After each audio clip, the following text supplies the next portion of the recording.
نحمده ونصلي على رسوله الكريم اما بعد فاعوذ بالله من الشيطان الرجيم بسم الله الرحمن الرحيم رب اشرح لي صدري ويسر لي امري واحلل عقدة من لساني يفقهوا قولي.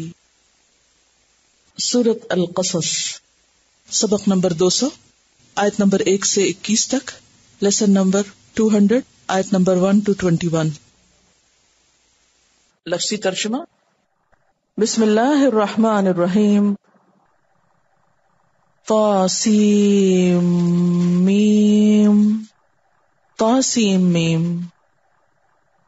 تلکا یہ آیات ہیں، الکتاب المبین کتاب روشن کی، نتلو ہم پڑھتے ہیں، علیکا آپ پر، من نبأ موسیٰ موسیٰ علیہ السلام کی خبر میں سے، وفرعون اور فرعون کی، بالحق حق کے ساتھ، ٹھیک ٹھیک، لقوم ایک قوم کے لیے، یؤمنون جو ایمان لاتی ہو.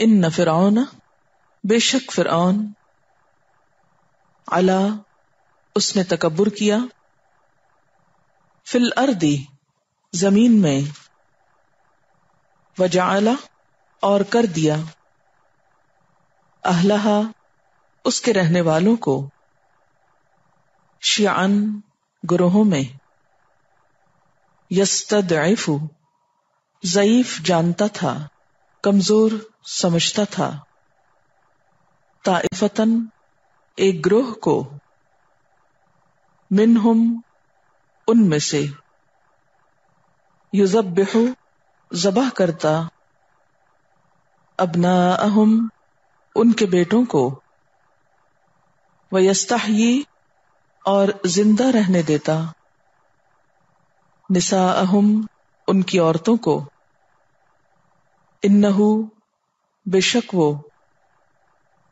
کانا تھا، من المفسدین فساد کرنے والوں میں سے، ونرید اور ہم ارادہ رکھتے تھے، ان نمنا کہ ہم مہربانی کریں، علی الذین ان لوگوں پر، استضعفوا جو کمزور بنائے گئے تھے، فی الارض زمین میں، وَنَجْعَلَهُمْ اور ہم بنائیں ان کو، ائمةً پیشوا امام، وَنَجْعَلَهُمْ اور ہم بنائیں ان کو، الوارثین وارث، وَنُمَكِّنَ اور ہم اقتدار بخشیں، لہم ان کو، فی الارض زمین میں، ونریہ اور ہم دکھائیں، فرعون و حامان فرعون اور حامان کو، وجنودہما اور ان دونوں کے لشکروں کو، منہم ان میں سے، ما کانوا جو تھے وہ، یحذرون وہ ڈرتے، اندیشہ کرتے، وَأَوْحَيْنَا اور دل میں بات ڈالی ہم نے، اِلَىٰ أُمِّ موسیٰ طرف موسیٰ علیہ السلام کی ماں کے، ان کہ ارضعیہ دودھ پلا اس کو، فَإِذَا خِفْتِ عَلَيْهِ پھر جب تم ڈرو اس پر، فَأَلْقِيهِ پھر ڈال دو اس کو، فِي الْيَمِّ دریا میں، وَلَا تَخَافِي اور نہ تم ڈرو، وَلَا تَحْزَنِي اور نہ تم غم کرو، اِنَّا بے شک ہم، رَادُّوهُ إِلَيْكِ پھیر لانے والے ہیں اس کو آپ کی طرف، وجاعلوہ اور کرنے والے ہیں اس کو، بنانے والے ہیں اس کو، من المرسلین رسولوں میں سے، فالتقطہ پس اٹھا لیا اس کو، آل فرعون آل فرعون نے، لیکون لہم تاکہ وہ ہو ان کے لیے، عدوً دشمن،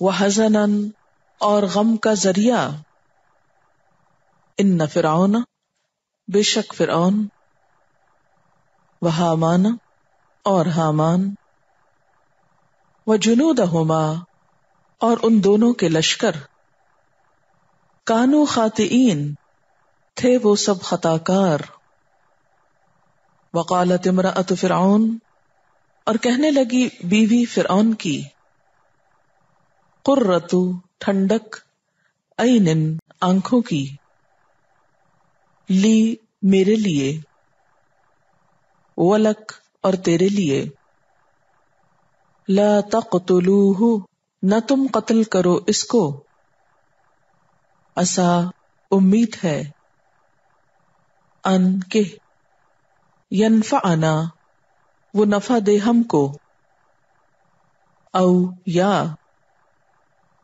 نتخذہ ہم بنائیں اس کو، ولدا بیٹا،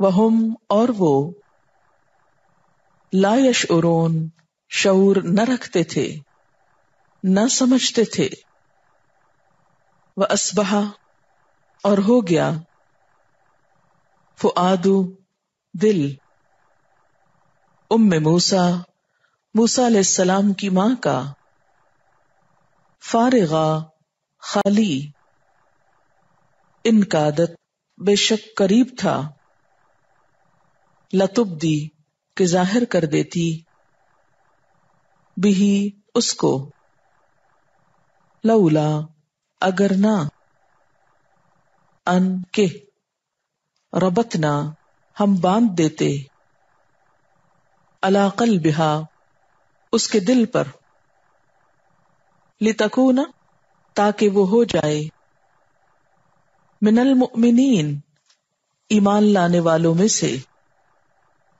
وقالت اور کہنے لگی، لأختہ اس کی بہن سے، قصیہ پیچھے چلی جا اس کے، فبصرت بہ پھر دیکھو اس کو، عن جنب دور سے، وہم اور وہ،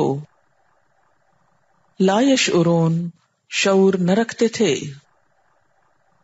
وحرمنا علیہ اور حرام کر دی ہم نے اس پر، المراضع دودھ پلانے والیاں، من قبل اس سے پہلے، فقالت تو وہ کہنے لگی، هل ادلکم کیا میں بتاؤں تم کو، علی اہل بیت گھر والوں کے بارے میں، یکفلونہ جو کفالت کریں گے اس کی، لکم تمہارے لیے، وہم اور وہ، لہو اس کے لیے، ناصحون خیر خواہ ہوں، فرددناہ تو پھیر دیا ہم نے اس کو، الی امہ اس کی ماں کی طرف، کئی تاکہ، تقرّ ٹھنڈی ہو، عینھا اس کی آنکھ یا اس کی آنکھیں، ولا تحزن اور نہ غمگین ہو، ولتعلم اور تاکہ جان لے، ان یقیناً، وعد اللہ اللہ کا وعدہ، حق سچا ہے، ولیکن لیکن، اکثرہم ان میں سے اکثر، لا یعلمون جانتے نہیں ہیں. ولما اور جب بلغا وہ پہنچ گیا اشدہ اپنی جوانی کو واستوى اور پورا ہوا آتیناہ عطا کی ہم نے اس کو حکمن نبوت و علما اور علم وکذالک اور اسی طرح نجزی ہم جزا دیتے ہیں المحسنین محسنین کو ودخل اور داخل ہوا المدینۃ شہر میں علی حین غفلۃ غفلت کے وقت میں من اہلہا اس کے رہنے والوں کی فوجد فیہا تو اس نے پایا اس میں یعنی شہر میں رجلین دو لوگوں کو دو مردوں کو یقتتلان وہ دونوں لڑ رہے تھے ھذا یہ من شیعتہ اس کے گروہ میں سے تھا وھذا اور یہ من عدوہ اس کے دشمنوں میں سے تھا فاستغاثہ پس مدد طلب کی اس سے الذی اس نے جو من شیعتہ اس کے اپنے گروہ میں سے تھا علی الذی اس کے خلاف من عدوہ جو اس کے دشمنوں میں سے تھا فوکزہ تو گھونسا مارا اس کو موسیٰ علیہ السلام نے فقضى علیہ تو پوری کر دی اس پر بریکٹ میں لکھیں زندگی قال بولا ھذا یہ من عمل الشیطان شیطان کے کام میں سے ہے انہ یقیناً وہ عدو دشمن ہے مدل گمراہ کرنے والا مبین کھلم کھلا قال کہا ربی اے میرے رب انی بے شک میں نے ظلمت نفسی ظلم کیا اپنی جان پر فاغفر لی پس بخش دے مجھ کو فغفر لہ تو اس نے بخش دیا اس کو انہ بے شک وہ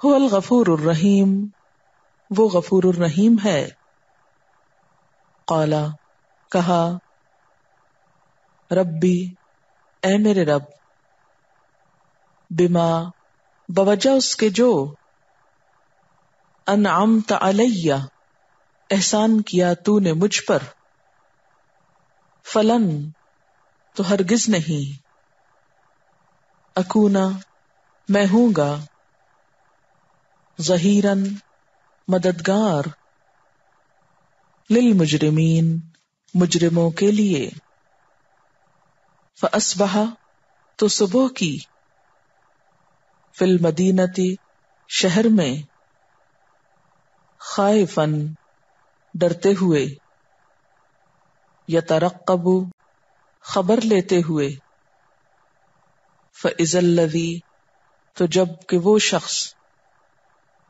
استنصرہ جس نے مدد مانگی تھی اس سے بالامس کل یستصرخہ پکار رہا تھا اس کو قال لہ موسیٰ کہا اس کو موسیٰ علیہ السلام نے انکا بے شک تو لغوی البتہ گمراہ ہے بہکا ہوا ہے مبین کھلم کھلا فلما تو جب ان کے، ارادہ اس نے ارادہ کیا، ان یبطشا کہ پکڑ لے، بالذی اس کو جو، ہوا وہ، عدو لہما دشمن تھا ان دونوں کا، قالا کہا، یا موسیٰ اے موسیٰ، اترید کیا تو چاہتا ہے، ان تقتلنی کہ تو قتل کر دے مجھ کو، کما جیسا کہ، قتلت نفسا تو نے قتل کیا ایک شخص کو، بالامس کل، ان ترید نہیں تو چاہتا،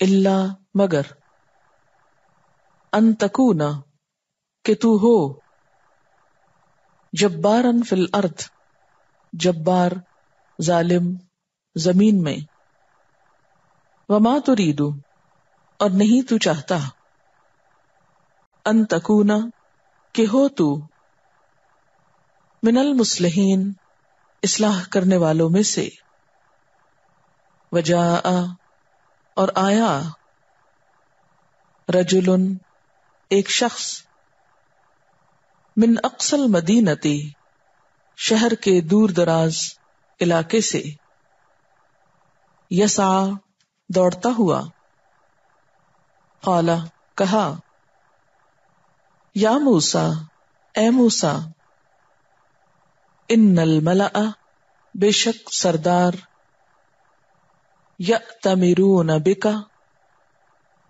مشورے کر رہے ہیں تیرے بارے میں، لیقتلوک کہ قتل کر دیں تجھ کو، فاخرج پس نکل جا، انی لک بے شک میں تیرے لیے، من الناصحین خیر خواہوں میں سے ہوں، فخرج منہا تو نکلا اس میں سے، خائفاً ڈرتے ہوئے، یترقب خفیہ ٹوہ لگاتے ہوئے، قالا کہا، ربی اے میرے رب، نجنی نجات دے مجھ کو، من القوم الظالمین ظالم قوم سے۔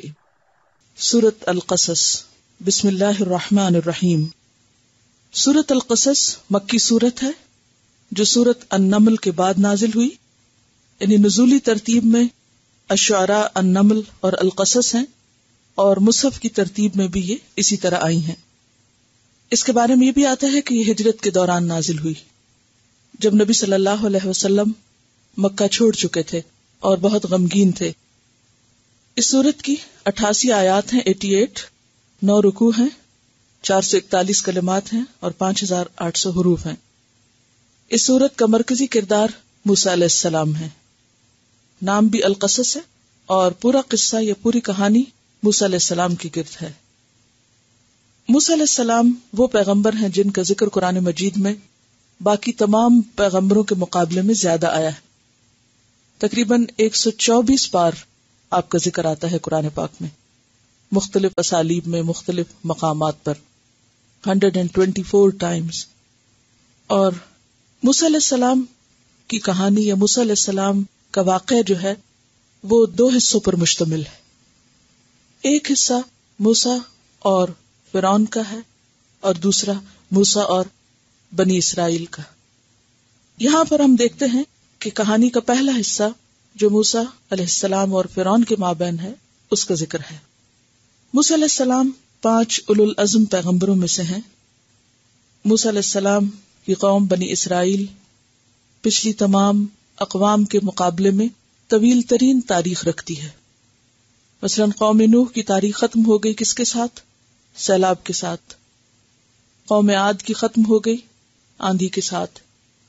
قوم سمود چیخ کے ساتھ، اور اسی طرح باقی قومیں بھی آسمانی آفات کے ذریعے ختم ہو گئی اور ان کی تاریخ بھی ختم ہو گئی۔ لیکن موسیٰ علیہ السلام کی قوم یعنی بنی اسرائیل کی تاریخ پوری انسانی تاریخ میں طویل ترین تاریخ ہے. اور ہم دیکھتے ہیں کہ نبی صلی اللہ علیہ وسلم کی امت سے پہلے جو اہم ترین امت ہے یا امت مسلمہ ہے وہ امت موسیٰ ہے علیہ السلام. امت مسلمہ میں اور امت موسیٰ میں بنی اسرائیل میں بہت سی مماثلتیں ہیں، بہت سی چیزیں ایک دوسرے سے ملتی جلتی ہیں، اور ہمارے لیے ان کی تاریخ میں بہت سے سبق ہیں. تاریخ ہمیشہ دہرائی جاتی ہے عبرت کے لیے، کچھ سیکھنے کے لیے، اور یہاں اس تاریخ کے ذریعے ہمیں بہت کچھ سکھایا گیا. اللہ تعالیٰ ہمیں پچھلی مثالوں سے کچھ سکھانا چاہتے ہیں. اور اس میں ایک خاص چیز ہم یہ بھی دیکھتے ہیں کہ موسیٰ علیہ السلام سے پہلے جو قومیں گزری، یعنی بنی اسرائیل سے پہلے جو قومیں گزری، ان پر جہاد فرض نہیں تھا. جہاد تورات کی نزول کے بعد فرض ہوا ہے. پہلی قوموں میں انکار کرنے والوں کو، مفسدوں کو اللہ کی طرف سے ایک آفت یا عذاب نے آ کے پکڑا. اس امت میں جہاد فرض ہوا اور اس وقت کے مفسدوں کو ان کے ذریعے ختم کیا گیا. ہم دیکھتے ہیں کہ قرآن مجید میں سب سے زیادہ جس قوم کی تاریخ ہے وہ بنی اسرائیل ہے، بنسبت کسی مشرک قوم کے، کسی اور مذہب کے، کسی اور ریلیجن کے سب سے زیادہ انہی کا ذکر پایا جاتا ہے. تو سورۃ القصص میں بنیادی طور پر کس کا ذکر ہے؟ موسیٰ علیہ السلام کا فرعون سے متعلق جو باب ہے، اور پھر بنی اسرائیل کا ذکر ہے. یعنی اس سورت کا بنیادی کردار موسیٰ علیہ السلام ہے. سورت حروف مقطعات سے شروع ہو رہی ہے. طاسیم طاسیم تلک آیات الکتاب المبین. تلک یہ آیات ہیں، الکتابی کتاب کی، المبین روشن واضح. کتاب سے مراد قرآن مجید ہے اور المبین سے مراد واضح کرنے والی، یعنی حق کو باطل کے درمیان فرق کرنے والی. نتلو علیک ہم پڑھ کر سناتے ہیں آپ پر، یعنی جبریل علیہ السلام کے ذریعے. اور کس کو پڑھ کے سناتے ہیں؟ محمد صلی اللہ علیہ وسلم کو. من نبأ موسیٰ موسیٰ علیہ السلام کی خبر میں سے، و فرعون اور فرعون کی. نبأ کا لفظ خبر، واقع اور قصے کے معنوں میں آتا ہے. تو یہاں ہم موسیٰ اور فرعون کی خبر آپ کو پڑھ کر سناتے ہیں. بالحق حق کے ساتھ، سچائی کے ساتھ. اگرچہ یہ بہت پہلے کا واقعہ ہے لیکن ہم اسے بعینہ درست اور ٹھیک ٹھیک آپ کو سنائیں گے. اس خبر میں کوئی بھی ملاوٹ نہ ہوگی. یہ خبر بالکل سچی خبر ہوگی. اور کس لیے؟ کہ اس کا سنانے والا اللہ ہے. لقوم ایک قوم کے لیے، یؤمنون جو ایمان رکھتی ہو. یعنی یہ خبر ایمان والوں کے لیے ہے.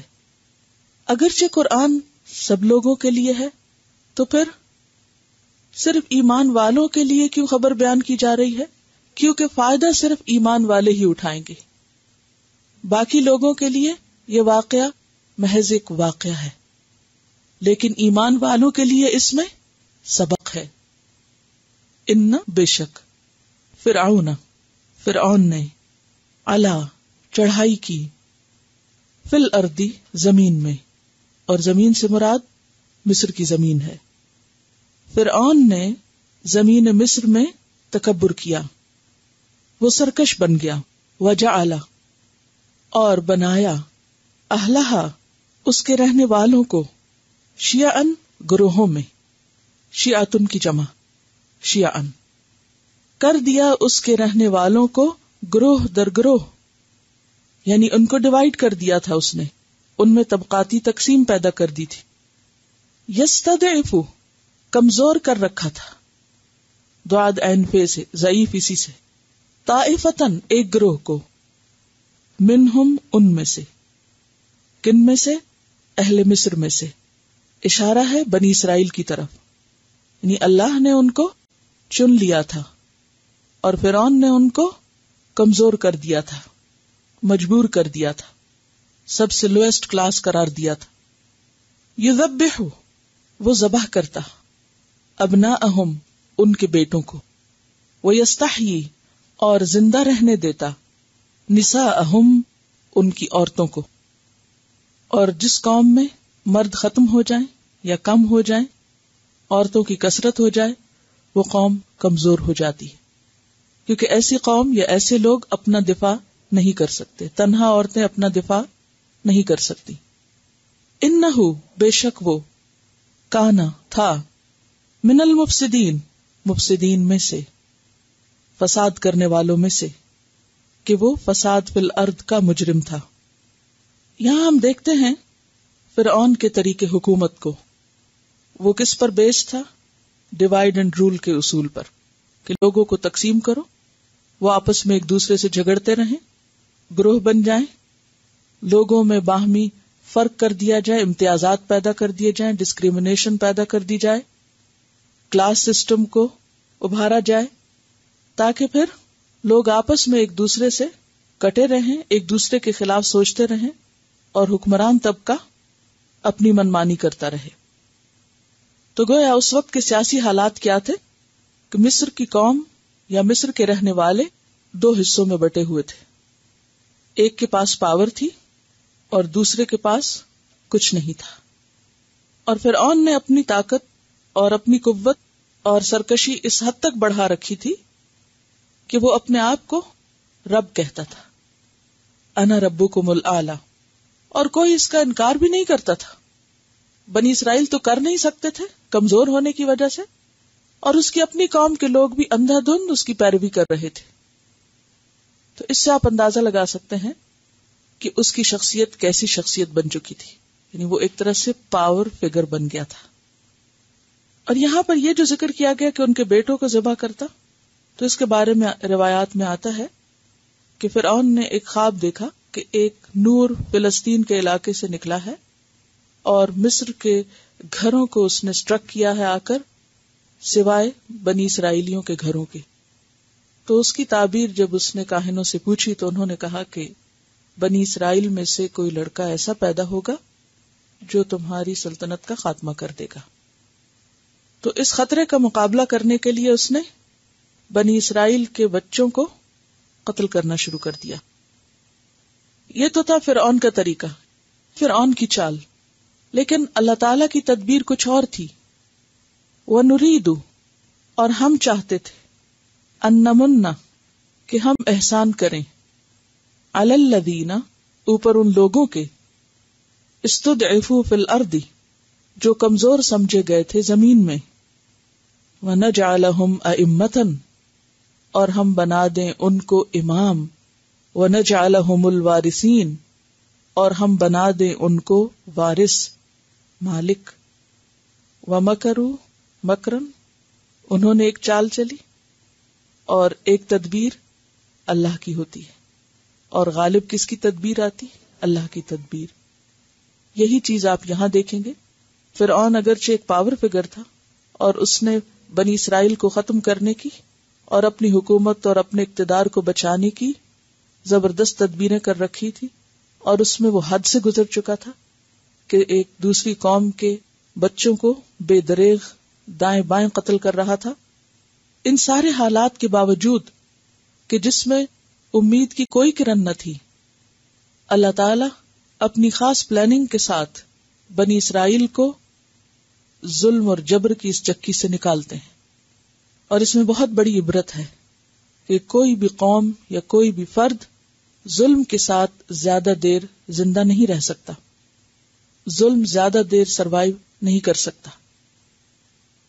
وَنُرِيدُ أَن نَّمُنَّ عَلَى الَّذِينَ اسْتُضْعِفُوا فِي الْأَرْضِ، اور ہم چاہتے تھے کہ احسان کریں ان لوگوں پر جو زمین میں کمزور بنا کے رکھے گئے تھے، یعنی بنی اسرائیل. وَنَجْعَلَهُمْ أَئِمَّةً، اور ہم ان کو امام بنا دیں. وَنَجْعَلَهُمُ الْوَارِثِينَ، اور ہم ان کو وارث بنا دیں ان ساری چیزوں کا. سورۃ الاعراف 137 میں بھی آتا ہے، وَأَوْرَثْنَا الْقَوْمَ الَّذِينَ كَانُوا يُسْتَضْعَفُونَ مشارق الارض ومغاربها التي باركنا فيها ونمكن لهم في الارض، اور ہم جگہ دیں ان کو زمین میں، بسا دیں، جما دیں ان کو زمین میں، اقتدار عطا کریں ان کو زمین میں۔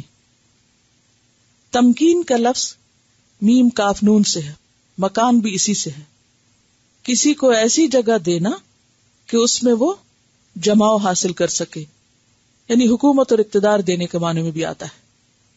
اور ارض سے مراد یہاں شام کی زمین یعنی فلسطین کی زمین بطور خاص اور اس کے آس پاس کی زمین بطور عام۔ وَنُرِيَ، اور ہم دکھا دیں، فرعون کو، وَحَامَانَ، اور حامان کو، وَجُنُودَهُمَا، اور ان دونوں کے لشکروں کو، منہم، ان میں سے، ما کانوا یحذرون، جو وہ ڈرتے تھے یا جس چیز سے وہ ڈر رہے تھے۔ یہاں فرعون کے ساتھ حامان کا ذکر بھی ہے۔ حامان فرعون کا وزیر تھا، اس کا مددگار تھا، اس کا رائٹ ہینڈ تھا۔ وجنودہما، اور اس کے سارے لشکر یعنی آرمیز وغیرہ جو بھی اس کے اقتدار میں مددگار تھے اس کے، کہ ہم ان کو وہ چیز دکھا دیں جس کا وہ اندیشہ کر رہے تھے۔ کس بات کا اندیشہ کر رہے تھے؟ کہ بنی اسرائیل میں ایک بچہ پیدا ہوگا جو ان کی بادشاہت لے جائے گا، اور اللہ تعالیٰ نے بنی اسرائیل پر اپنا وعدہ پورا کیا اور ان کی چالوں کو ناکام کیا۔ سورۃ الاعراف 137 میں آتا ہے وَتَمَّتْ كَلِمَةُ رَبِّكَ الْحُسْنَى عَلَى بَنِي إِسْرَائِيلَ بِمَا صَبَرُوا وَأَوْحَيْنَا إِلَىٰ أُمِّ مُوسَىٰ۔ اب وہ پلان کس طرح کام کرتا ہے، اللہ کی خفیہ تدبیر کیسے کام کرتی ہے، اب اس کی تفصیل ہے۔ پہلے تو اللہ تعالیٰ نے اپنی تدبیر کا ذکر کیا کہ جس چیز سے بچ رہے تھے وہ، جس کا اندیشہ تھا انہیں، وہ کس طرح ان کو پیش آئی۔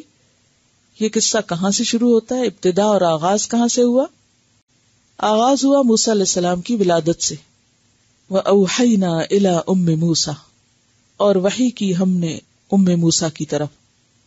وحی کہتے ہیں خفیہ سری اشارے کو، دل میں ڈالنا، خواہ دن میں ہو یا پھر رات کو سوتے وقت خواب میں، کیونکہ وحی کی کئی قسمیں ہوتی ہیں نا، خواہ وہ اصطلاحی معنوں میں ہو یا عام معنوں میں، کیونکہ سچے خواب کو بھی کیا کہا جاتا ہے؟ نبوت کا 46واں حصہ، کہ وہ اللہ کی طرف سے ہوتا ہے۔ بہرحال یہ نہیں پتا چلتا کہ ان کو خواب آیا تھا یا دن کے وقت ان کے دل میں اللہ نے یہ بات ڈالی تھی۔ اور یہ اسی طرح کی وحی ہے جو سورۃ النحل میں آپ نے شہد کی مکھی کے بارے میں پڑھا، وَأَوْحَى رَبُّكَ إِلَى النَّحْلِ 68 النحل۔ ہم نے ام موسیٰ کو وحی کی، کیا وحی؟ ان ارضعیہ، کہ تو اس کو دودھ پلا، فَإِذَا خِفْتِ عَلَيْهِ، پھر جب تو اس پر ڈرے کہ اس کو فرعونی پکڑ لیں گے، فَأَلْقِيهِ، تو ڈال دینا اس کو، فِي الْيَمِّ، دریا میں، وَلَا تَخَافِي، اور نہ تم ڈرنا کہ وہ غرق ہو جائے گا، وَلَا تَحْزَنِي، اور نہ تم غم کھانا کہ تم سے جدا ہو جائے گا، اِنَّا، بے شک ہم، رَادُّوهُ إِلَيْكِ، ہم واپس لانے والے ہیں اس کو تیری طرف، لوٹانے والے ہیں اس کو تمہاری طرف، وَجَاعِلُوهُ، اور بنانے والے ہیں اس کو من المرسلین، رسولوں میں سے۔ کہا جاتا ہے کہ موسیٰ علیہ السلام کی والدہ کے دل میں جب اللہ تعالیٰ نے یہ بات ڈالی تو جو ہی موسیٰ علیہ السلام پیدا ہوئے تو بعض روایات کے مطابق انہوں نے ان کو 3 دن اور بعض کے مطابق 3 مہینے تک دودھ پلایا خفیہ، لیکن جب اس کو چھپانا مشکل ہو گیا تو اللہ تعالیٰ کے بتائے ہوئے طریقے پر انہوں نے اس کو تابوت میں ڈال کر دریا میں ڈال دیا۔ یہاں پر آپ دیکھ رہے ہیں کہ 2 حکم دیے اللہ نے 2 کام کرنے کے، ارضعیہ اور القیہ، دودھ پلا اس کو اور ڈال دینا اس کو دریا میں۔ 2 چیزوں سے منع کیا، ولا تخافی ولا تحزنی، نہ خوف کرنا اور نہ غم کرنا۔ 2 چیزوں کا وعدہ کیا، رادوہ الیک وجعلوہ من المرسلین، کہ ہم اس کو واپس بھی لائیں گے اور اس کو پیغمبر بنائیں گے، یعنی ایک طرح سے بشارت ہے۔ اس میں آپ دیکھیے کہ رادو جو ہے یہ اصل میں رادون تھا، نون جمع کا گر گیا اضافت کی وجہ سے تو رادو رہ گیا. اسی طرح جائلون تھا، جمع سالم ہے یہ، اور نون اس کا گر گیا کس لیے؟ مضاف ہونے کی وجہ سے. تو جائلون یعنی بنانے والے ہیں اس کو رسولوں میں سے. سورۃ طٰہٰ میں بھی آپ یہ مضمون پڑھ چکے ہیں 38 سے 39 تک. اذ اوحینا الی امک ما یوحی ان اقذفیہ فی التابوت فاقذفیہ فی الیم فلیلقہ الیم بالساحل یأخذہ عدو لی وعدو لہ وألقیت علیک محبۃ منی وَلِتُصْنَعَ عَلَىٰ عَيْنِي. اب آپ دیکھیے کہ موسیٰ کس طرح اللہ تعالیٰ کے وعدے پر یقین کرتے ہوئے جو ان کے دل میں بات ڈالی گئی اس پر عمل کرتی جاتی ہیں. ہم اپنے آپ کو دیکھیں کہ قرآن پڑھتے ہیں اور اللہ کے بہت سے وعدوں کے بارے میں سنتے رہتے ہیں، جانتے بھی ہیں، لیکن ان پر یقین کتنا رکھتے ہیں؟ جتنا یقین ہو ان پر، عمل اسی کے مطابق ہوتا ہے. ہمیں جتنا اپنی ذات پر، اپنے وسائل پر اور جو کچھ ہمارے ہاتھ میں ہے اس پر جتنا بھروسہ ہے اتنا اللہ کی ذات پر نہیں ہے. یہاں ہم دیکھتے ہیں کہ موسیٰ علیہ السلام کی والدہ اللہ کے وعدے پر یقین کرتے ہوئے بچے کو دریا کی نظر کر دیتی ہیں، جو کہ ایک ماں کے لیے بہت ہی مشکل فیصلہ تھا، آسان نہ تھا. اور کس طرح اللہ تعالی اس کے اس عمل پر، اس کوشش کو قبول کرتے ہوئے اس کے توکل کی لاج رکھتے ہیں اور کس طرح اس سے کیا ہوا وعدہ پورا کرتے ہیں. قرآن پاک میں مثلاً کیا کیا وعدے کیے ہیں اللہ تعالیٰ نے؟ کوئی وعدہ یاد ہے آپ کو کسی بھی کام کا؟ مثلاً ایک وعدہ بار بار آتا ہے کہ جو لوگ ایمان لا کے اچھے عمل کریں گے ان کے لیے اچھا انجام ہوگا. تو اس وعدے کو سامنے رکھتے ہوئے ہم نے کتنے اچھے عمل کیے. اور یاد رکھیے کہ جب بھی کوئی اچھا عمل کرنا ہوتا ہے تو قربانی اسی طرح دینی پڑتی ہے جیسے موسیٰ نے دی. کچھ نہ کچھ چھوڑنا پڑتا ہے، رسک لینا پڑتا ہے، قربانی کرنی پڑتی ہے. اور ہر نیک کام پہ 10 نیکیاں. اسی طرح یوسف علیہ السلام سے اللہ تعالیٰ نے وعدہ کیا تھا کہ ہم تمہارے بھائیوں کی غلطی انہیں بتائیں گے اور تجھے پیغمبر بنائیں گے.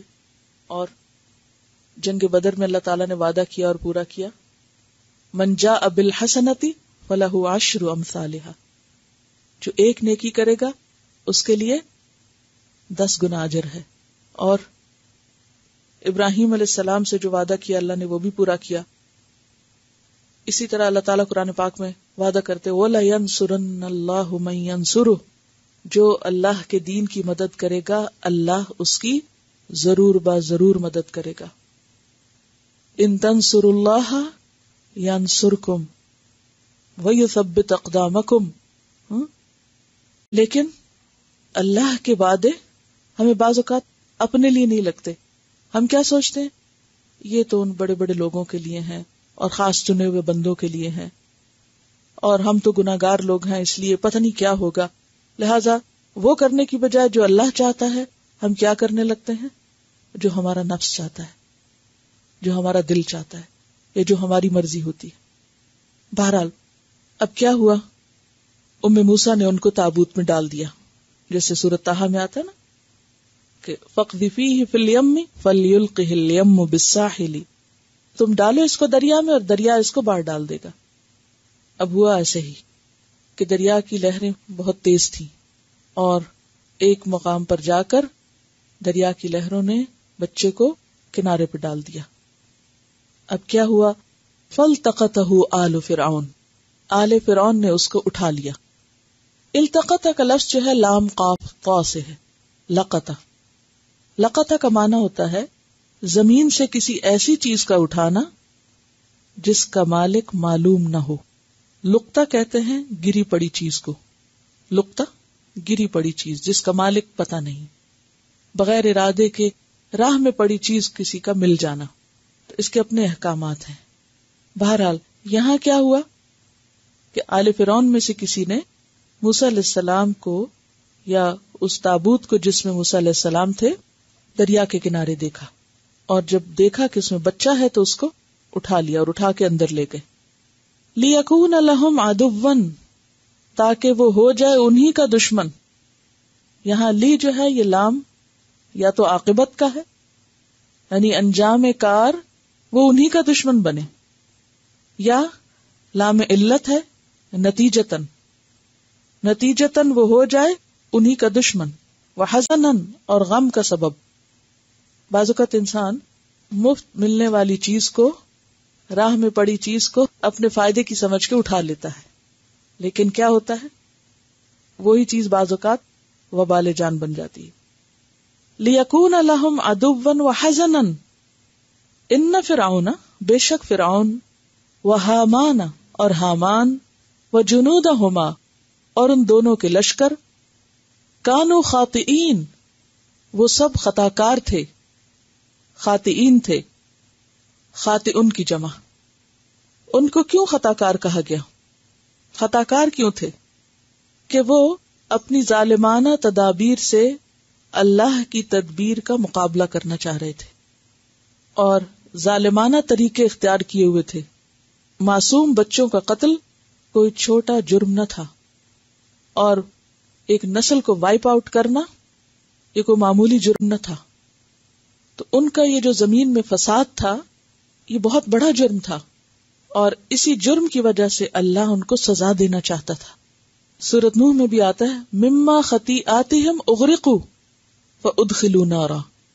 اپنی خطاؤں کی وجہ سے وہ غرق کیے گئے تھے، ڈبوئے گئے تھے، پھر آگ میں داخل کر دیے گئے. تو بات یہ ہے کہ انسان جب غلط کام کرتا ہے اور یہ سوچتا ہے کہ اس کا غلط نتیجہ نہیں نکلے گا تو یہ اس کی بہت بڑی حماقت ہوتی ہے، بے وقوفی ہوتی ہے. غلط کاموں کا ہمیشہ انجام غلط ہوتا ہے، خواہ جلدی سامنے آئے یا دیر سے سامنے آئے. اللہ نے ان کو بھی ایک طویل مہلت دی لیکن بالآخر پکڑے گئے. تو یہاں اللہ تعالیٰ فرما رہے ہیں کہ کانوا خاطئین، یہ سب کے سب خطاکار تھے. موسیٰ علیہ السلام نے بھی ایک موقع پہ کہا ربنا انک آتیت فرعون وملأہ زینۃ واموالا فی الحیاۃ الدنیا ربنا لیضلوا عن سبیلک، کہ اے رب تو نے فرعون اور اس کے سرداروں کو دنیا کی زندگی میں زینت اور مال سے نوازا ہے، اس وجہ سے یہ بہت سرکش ہو گئے اور تیرے راستے سے لوگوں کو روکتے ہیں. اچھا، یہاں پر جو واقعہ جہاں پر ہو رہا ہے تھوڑا سا اس زمین کے بارے میں بھی آپ کو پتا ہونا چاہیے. مصر میں آبادی زیادہ تر نیل کے دائیں بائیں ہے. اب بھی اگر آپ دیکھیں تو مصری آبادی کا زیادہ تر حصہ اسی دریا کے آس پاس ہے، کیونکہ باقی حصہ ڈیزرٹ ہے تو اس میں آبادی کم ہے، اور آج تک یہی ہے کیونکہ پانی کے بغیر تو زندگی ممکن ہی نہیں. تو اسی وجہ سے ایک طرف بنی اسرائیلی رہتے تھے اور دوسری طرف فرعون اور اس کے محلات اور اس کے لوگ رہتے تھے. اس لیے جب ام موسیٰ نے دریا میں ڈالا تو دوسری طرف دریا کے کنارے ہی آل فرعون کو موسیٰ علیہ السلام ملے، کیونکہ وہ ساری آبادی اسی کے ساتھ ساتھ تھی. وقالت امرأۃ فرعون، بچہ محل میں لایا گیا اور سب سے پہلے حضرت آسیہ نے اس بچے کو دیکھا اور دیکھتے ہی اس کی محبت میں گرفتار ہو گئی. اور آپ دیکھیے کہ اللہ سبحانہ تعالیٰ نے موسیٰ علیہ السلام پر ایک خاص محبت ڈالی بھی تھی، جیسے سورۃ طٰہٰ میں آتا ہے نا کہ وہ القیت علیک محبۃ منی، میں نے تجھ پر اپنی طرف سے محبت ڈال دی کہ جو بھی تجھے دیکھے تجھ سے محبت کرے. اور ویسے بھی بعد میں یہ ایمان لے آئی تھی. تو عموماً لوگوں کے درمیان باہم محبت کی وجوہات بھی کیا ہوتی ہیں کہ یا ان کی سوچ ملتی ہوتی، خیالات ملتے ہوتے ہیں، کچھ نہ کچھ کامن گراؤنڈ ضرور ہوتی ہے جو لوگوں کو باہم ایک دوسرے کے قریب لاتی ہے، ایک دوسرے کے لیے کشش کا سبب بنتی ہے. اب حضرت آسیہ کے دل میں موسیٰ علیہ السلام کی محبت کہ ان کی اپنی فطرت بھی سلیم تھی اور ادھر یہ بھی اللہ کے نبی بنائے جانے والے تھے. بہرحال انہوں نے اس بچے کو اٹھایا، اور یہ بھی کہا جاتا ہے کہ چونکہ ان کا اپنا بچہ نہیں تھا تو اس لیے فرعون کو آفر کی کہ ہم اس کو اپنا بیٹا بنا لیتے ہیں، کیونکہ فرعون تو اس کو بھی شک میں قتل کرنے پہ تلا ہوا تھا کہ کیا پتا یہ بچہ اسرائیلیوں کا ہی ہو تو بہتر ہے اسے ختم کر دیا جائے. تو حضرت آسیہ نے روکا. قرۃ عین لی ولک، یہ میری اور تیری آنکھوں کی ٹھنڈک ہوگا. لا تقتلوہ، نہ تم قتل کرو اس کو. خطاب فرعون سے ہے لیکن صیغہ جمع کا ہے. کیوں؟ ادب احترام کے لیے، تعظیم کے لیے. لا تقتلوہ، اس کو قتل نہ کرو. عسى ان ينفعنا، امید ہے کہ وہ ہمیں نفع دے گا، وہ ہمیں فائدہ پہنچائے گا. او نتخذہ ولدا، یا ہم اس کو اپنا بچہ بنا لیں گے. وہم لا یشعرون، اور وہ شعور نہ رکھتے تھے، انجام سے بے خبر تھے کہ جس کو وہ اپنا بچہ کہہ رہے ہیں وہ کل انہی کا دشمن ثابت ہوگا. اب یہاں سے آپ اندازہ لگائیں کہ اللہ سبحانہ وتعالیٰ کی حکمتیں کیسے کام کرتی ہیں. فرعون کے ڈر سے بچے کو دریا میں ڈالا گیا اور بچہ فرعون ہی کے گھر پہنچ گیا. ماں نہیں بچا سکتی تھی کیونکہ انسان کو نہیں بچا سکتا، اللہ بچاتا ہے، اور اللہ اپنی تدبیروں کے ذریعے بندوں کی حفاظت کرتا ہے. اب وہ عین دشمن کے گھر میں پل رہے ہیں. کس کی حفاظت میں؟ حفاظت کس کی ہے؟ اللہ کی حفاظت ہے. اور اسی گھر میں اللہ نے ان کے لیے سپورٹر بھی پیدا کر دیا. حضرت آسیہ کی شکل میں ان سے محبت کرنے والا بھی پیدا کر دیا. کس طرح اللہ دلوں میں محبتیں پیدا کر کے بندوں کے لیے ٹھکانے فراہم کرتا ہے. اور یہ چیز ہم دیگر پیغمبروں کے ہاں بھی دیکھتے ہیں. خود نبی صلی اللہ علیہ وسلم کو جب سب طرف سے مخالفت کا سامنا تھا تو خود ابو طالب جو ایمان نہیں لائے تھے وہ آپ کے بہت بڑے سپورٹر تھے، یہاں تک کہ شیب ابی طالب میں بھی آپ کے ساتھ رہے، پوری زندگی آپ کو سپورٹ کرتے رہے. اسی طرح بعد میں بھی مطعم بن عدی کی سرپرستی میں آپ مکہ واپس آئے. تو بات یہ ہے کہ اللہ تعالی جب چاہتا ہے اپنے بندوں کی مدد تو وہ دشمنوں کے اندر سے بھی ایسے مددگار پیدا کر دیتا ہے کہ انسان سوچ ہی نہیں سکتا، کیونکہ یہ اس کا کام ہے نا. اور اللہ مدد کب کرتا ہے؟ جب انسانوں کا سہارا چھوڑ کر اللہ پر بھروسہ کرتا ہے، اللہ پر توکل کرتا ہے. ان تنصروا اللہ ینصرکم واصبح فؤاد ام موسیٰ فارغا. اور ادھر موسیٰ کی ماں کا حال کیا تھا؟ بچے کو دریا کے سپرد کرنے کے بعد گویا ان کا دل خالی ہو گیا. فارغہ کا لفظ جو ہے یہ فرغہ سے ہے. فرغہ کا مطلب ہوتا ہے ڈول کو انڈیل کے خالی کرنا. کنویں سے پانی لینے کے لیے کیا کرتے ہیں؟ ڈول ڈالتے ہیں، اور ڈول نکال کے پھر کیا کرتے ہیں؟ انڈیل کے اس کو خالی کر دیتے. تو یہ جو انڈیل کے خالی کرنا ہے ڈول کو، اس کو کہتے ہیں فرغہ، یعنی ڈول فارغ ہو گیا. تو اسی سے لفظ نکلا ہے فارغ ہونا، یعنی جب کسی شخص کا کام ختم ہو جائے، وہ اپنی ساری ذمہ داری انڈیل دے، کسی اور پہ ڈیلیگیٹ کر دے اس کو، یا خود کر کے ختم کر دے، تو وہ کیا ہوتا ہے؟ خود فارغ ہو جاتا ہے. اور یہاں دل فارغ ہو گیا کا مطلب کیا ہے؟ بے چینی کی وجہ سے، گھبراہٹ کی وجہ سے، خوف کی وجہ سے ان کا دل سوچ سمجھ یا عقل سے خالی ہو گیا. اب انہیں کچھ سجھائی نہ دے رہا تھا. اور یہ کیفیت انسان کی کب ہوتی ہے؟ انسان کا دل کب خالی ہو جاتا ہے؟ جب انسان شدید خوف یا غم یا کسی جذباتی کیفیت کا شکار ہوتا ہے. تو آپ نے دیکھا ہوگا کہ اس وقت انسان کو کوئی بات اچھی نہیں لگتی، نہ کسی کا مشورہ، نہ کسی کی محبت، نہ کسی کی ڈانٹ، نہ کسی کی کوئی نصیحت، نہ کھانے کو دل چاہتا ہے، نہ نیند آتی، نہ کچھ اور. انسان ہر چیز سے فارغ ہو جاتا ہے، اسپیچ لیس، ایموشن لیس، سینس لیس. یعنی جب کوئی چیز انسان کے اوپر اتنی شدت سے اثر انداز ہو جائے کہ اس کو باقی ہر چیز بھول جائے، سب کچھ وہ فراموش کر دے، تو اس کو فارغ ہونا کہتے ہیں. قیامت کے دن مجرموں کے دل بھی کیا ہوں گے؟ افئدتہم ہوا، ان کے دل ہوا ہوں گے. ہوا ایک ہلکی پھلکی چیز کا نام ہے. تو فارغ، خالی کا مطلب کیا ہے؟ ہوا ہونا. تو موسیٰ علیہ السلام کی والدہ بالکل ایمپٹی ہو گئی، ایمپٹینس کا شکار ہو گئی، ڈرینڈ ہو گئی کہ کہاں ہے میرا بچہ. دریا میں ہے، کنارے جا لگا، کسی نے اٹھا لیا، وہ کہاں گیا؟ یہ کیفیت کسی بھی اس ماں کی ہو سکتی ہے جس کا بچہ کبھی کھویا ہو. آپ میں سے تو کسی کو ایسا کوئی تجربہ نہیں ہوا کہ کسی شادی میں، کبھی مارکیٹ میں، کہیں تھوڑی دیر کے لیے بچہ کھو گیا ہو؟ اس وقت کی کیفیت کو یاد کریں اور اس آیت کو سمجھ لیں. وَأَصْبَحَ فُؤَادُ أُمِّ مُوسَىٰ فَارِغًا، ام موسیٰ کا دل خالی ہو گیا.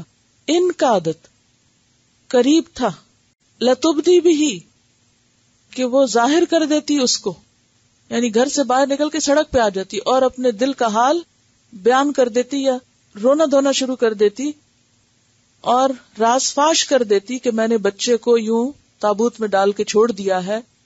اور اس طرح پتہ چل جاتا کہ وہ بچہ جو اٹھایا گیا وہ بنی اسرائیل ہی میں سے تھا. ابھی تک تو فرعون کو نہیں پتا تھا کہ یہ کس کا بچہ ہے. تو قریب تھا کہ وہ راز فاش کر بیٹھتی. لولا اربطنا علی قلبہا، اگر نہ ہم باندھتے اس کے دل پر. ربطہ کا معنی ہوتا ہے باندھنا، گرا لگانا. رباط الخیل آپ پڑھ چکے ہیں، کیا معنی ہوتا ہے؟ گھوڑوں کو باندھنا. گھوڑا ایک اونٹ یا جانور کیوں باندھا جاتا ہے؟ حفاظت کے لیے، کسی چیز کی حفاظت کے لیے اس کو باندھ کے رکھا جاتا ہے. اگر ہم نہ باندھتے اس کے دل پر، کیا نہ باندھتے؟ یعنی ایمان اور صبر. ربط کا جو معنی ہے باندھنا، اور اسی طرح رابطو کا لفظ بھی پیچھے آپ پڑھ چکے ہیں، جڑ کے رہنا. یہ سب چیزیں انسان کا حوصلہ اور انسان کا morale بلند کرتی ہیں. تو یہاں اللہ سبحانہ وتعالی نے ایک غیبی امداد کے ذریعے کیا کیا؟ ام موسیٰ کے دل کو مضبوط کر دیا، محفوظ کر دیا، راز نہ کھولنے دیا، ان کا دل جما دیا، ان کو ایک کرج دی، کیونکہ وہ اللہ کی مومن بندی تھی. تو اس سے کیا پتہ چلتا ہے کہ جب کسی کا ایمان سچا ہوتا ہے تو اللہ اس کی حفاظت کرتا ہے، اس کے دل کی حفاظت بھی کرتا ہے. لِتَكُونَ مِنَ الْمُؤْمِنِينَ، تاکہ وہ ہو جائے مومنوں میں سے، یعنی یقین کرنے والوں میں سے. مومن تو وہ پہلے ہی تھی، یہ نہیں تھا کہ وہ مومن نہیں تھی، مومن تھی، لیکن یہاں ایمان بمانا یقین کے، ایمان سے بھی اوپر کا درجہ جو علم مشاہدہ کے ذریعے انسان کو حاصل ہوتا ہے یا اللہ کی خاص مدد سے حاصل ہوتا ہے، کہ ان کے اندر ایک خاص یقین کی کیفیت پیدا ہو گئی. اچھا، اس میں ایک چھوٹی سی چیز آپ کو کہنا چاہوں گی کہ نماز میں جب ہم ہاتھ سینے کے اوپر باندھتے ہیں تو آپ دیکھیں گے کہ نماز میں یکسوئی اور خشوع زیادہ ہوتا ہے. آپ تجربہ کر کے دیکھیں، آپ نیچے ہاتھ باندھ کے دیکھ لیں، آپ ڈھیلے ڈھالے باندھیں، لیکن اگر آپ دل کے قریب ہاتھ باندھتے ہیں سینے کے اوپر اور نگاہیں آپ کی سجدے کی جگہ پر ہیں تو یہ بہترین پوزیشن ہوتی ہے کھڑے ہونے کی، اور یکسوئی کے لیے بھی انتہائی مفید ہے. آج زور کی نماز میں تجربہ کر کے دیکھیں، یوں لگتا ہے نا جیسے بندھے ہوئے ہاتھ پھر دل کے اوپر باندھ کے جیسے کچھ باندھ دیا جاتا ہے، تو وسوسے بھی کم آتے ہیں، ایک تحفظ کی کیفیت ہوتی ہے. موسیٰ علیہ السلام کو اللہ تعالیٰ نے کیا کہا تھا؟ وہ جو سانپ سے ڈر رہے تھے، وَضْمُمْ إِلَيْكَ جَنَاحَكَ، یعنی اپنے ہاتھوں کو اپنے ساتھ ہی جوڑ لو. تو یہ جو کیفیت ہوتی ہے یہ دل کو بھی باندھ دیتی، خوف دور کر دیتی ہے. تو ہو سکتا ہے کہ اللہ تعالیٰ نے ان کو عملی تدبیر بھی یہ بتائی ہو، اور ویسے بھی اللہ کا یہ حکم ہے سب کے لیے، وَاسْتَعِینُوا بِالصَّبْرِ وَالصَّلَاةِ. ایسے غم کے مواقع پر جب انسان خالی ہو تو کیا کرے؟ اللہ سے دعا کرے، صبر کے ساتھ اور نماز کے ذریعے. اور جو ہی آپ نماز کے لیے ہاتھ اٹھائیں گے، سینے پہ باندھیں گے تو دل بھی بندھ جائے گا، غم کی کیفیت یقینی طور پر کم ہوگی. لولا اربطنا علی قلبہا لتکون من المؤمنین، تاکہ وہ ہو جائے مومنوں میں سے، یعنی اللہ کے وعدوں پر یقین کرنے والوں میں سے. کیا وعدے تھے اللہ کے؟ کہ ہم اس کو تیرے ہی پاس واپس لائیں گے اور ہم اس کو کیا کریں گے؟ رسول بنائیں گے. وقالت لأختہ قصیہ، اور تدبیر بھی شرط ہے، یعنی جہاں اللہ پہ توکل وہاں تدبیر کے طور پر اس نے کیا کیا؟ بیٹی کو پیچھے بھیجا. کہا اس کی بہن سے، ہی کی ضمیر مذکر ہے، یعنی اپنی بہن نہیں بلکہ موسیٰ علیہ السلام کی بہن. کہتے ہیں کہ ان کا نام بھی مریم بنت عمران تھا. موسیٰ علیہ السلام کے والد بھی عمران تھے، اور جو دوسری مریم ہے ان کے والد بھی عمران تھے. سورۃ آل عمران میں آپ نے تفصیل پڑھی. وقالت لأختہ قصیہ، اور اس کی بہن سے کہنے لگی کہ تو اس کے پیچھے پیچھے جا، یعنی دریا کے کنارے کنارے چلتی جا اور اس تابوت کو چیز کرتی جا، فالو کرتی جا، حتیٰ کہ یہ اپنی فائنل ڈیسٹینیشن پہ پہنچ جائے.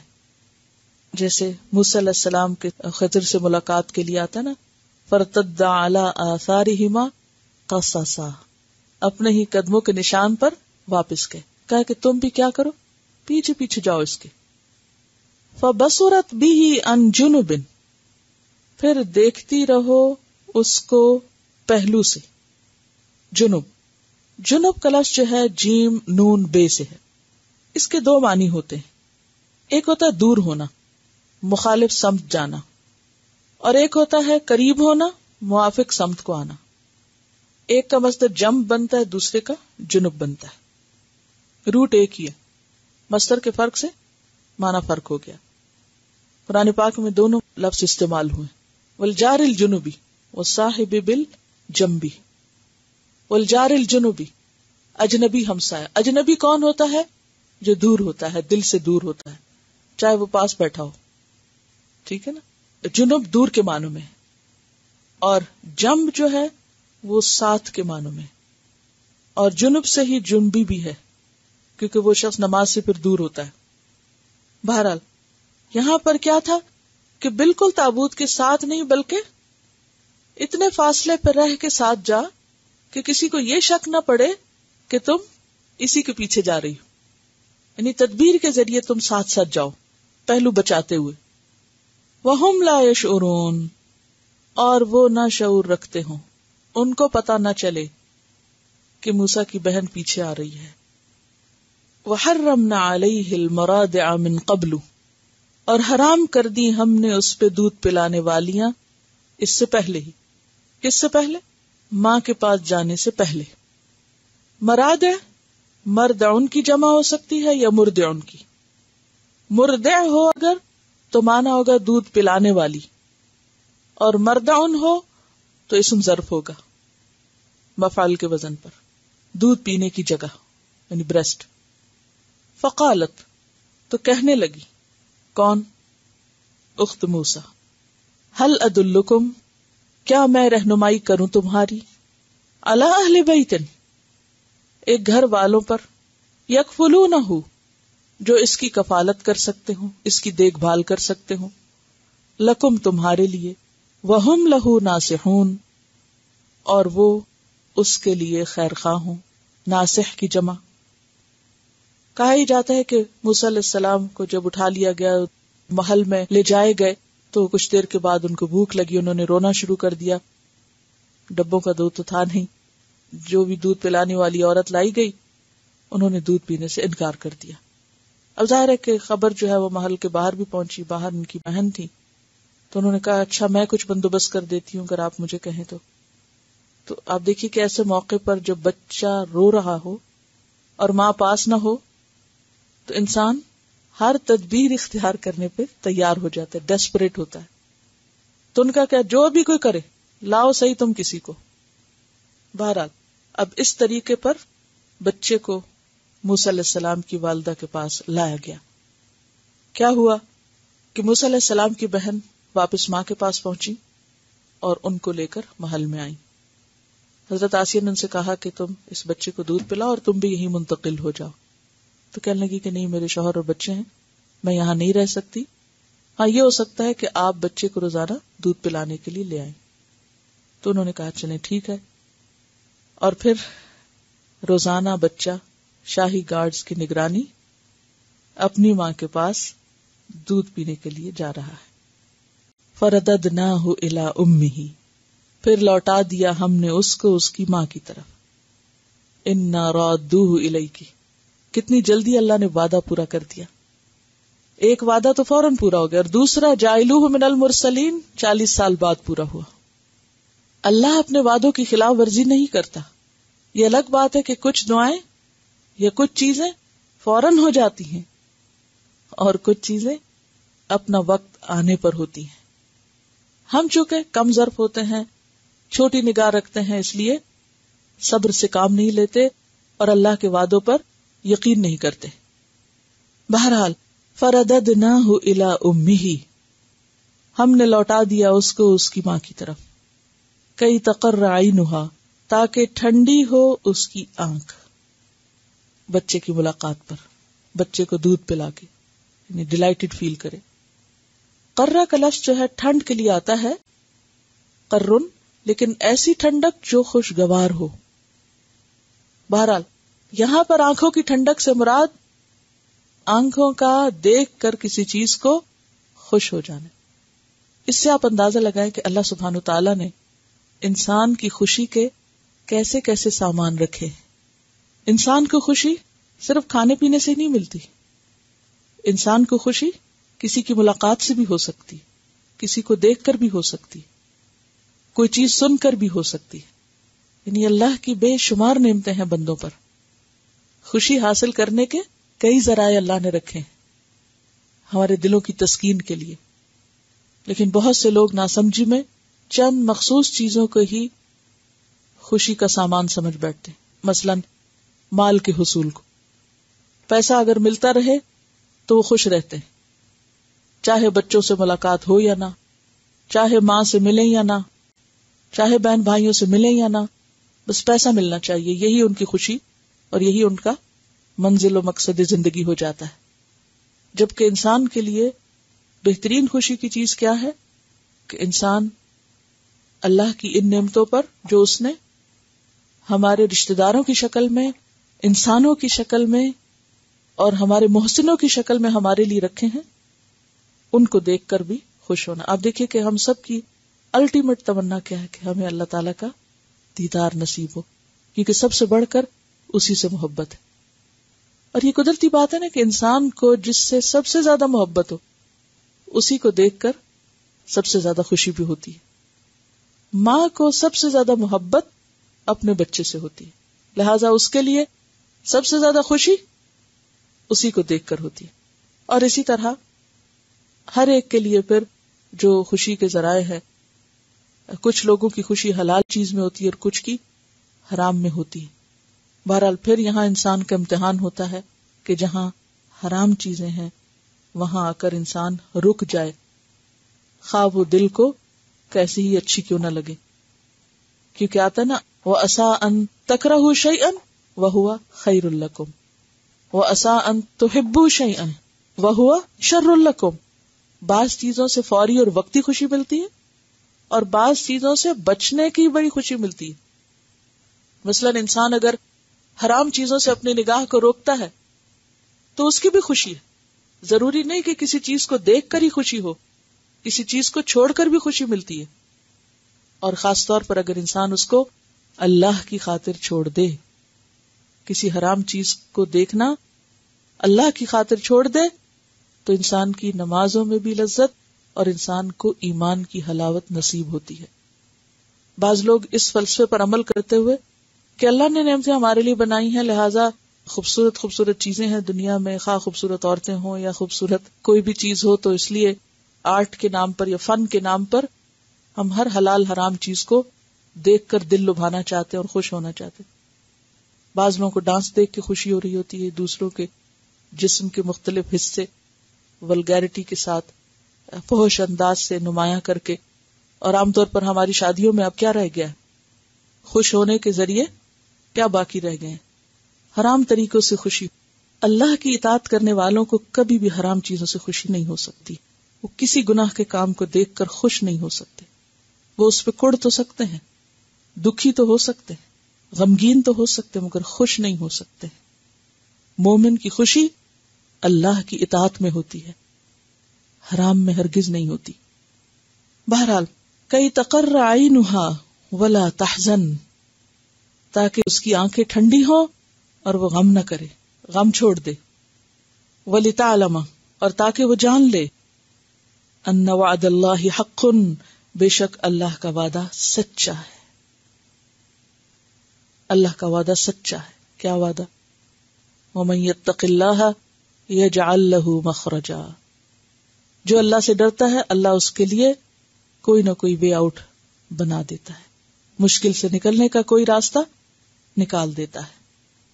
تو یہ کس کا نتیجہ ہوتا ہے؟ تقویٰ کا، اللہ سے ڈرنا ہوتا ہے. وَلَٰكِنَّ أَكْثَرَهُمْ لَا يَعْلَمُونَ، لیکن اکثر ان میں سے علم نہیں رکھتے، جانتے ہی نہیں. بہت سے لوگوں کو اس راز کی خبر نہیں. کس کی؟ کہ اللہ کے وعدے سچے ہیں اور اللہ سے ڈرنے والوں کے لیے ہر مشکل سے نکلنے کا راستہ بن جایا کرتا ہے. اکثر لوگ اس بات کو نہیں جانتے، لہذا کیا کرتے؟ بے صبری کرتے ہیں اور حلال راستے سے ایک چیز کو حاصل کرنے کی بجائے حرام طریقے اختیار کرنے لگتے ہیں. اور یہاں ہم دیکھتے ہیں کہ ام موسیٰ کی مثال ایک بہترین مثال ہے کہ کس طرح اللہ سبحانہ وتعالی نے ان کے بچے کی حفاظت کی، ان کے بچے کو بہترین ٹھکانہ عطا کیا، پھر پوری حفاظت میں اس بچے کے دودھ پلانے کا انتظام کیا، ماں کی زیر نگرانی پالے جانے اور اپنی ہی ماں کا دودھ پینے کا انتظام فرمایا، اور پھر اس پر مزید یہ کہ ماں کو شاہی دربار سے وظیفہ بھی دلوایا.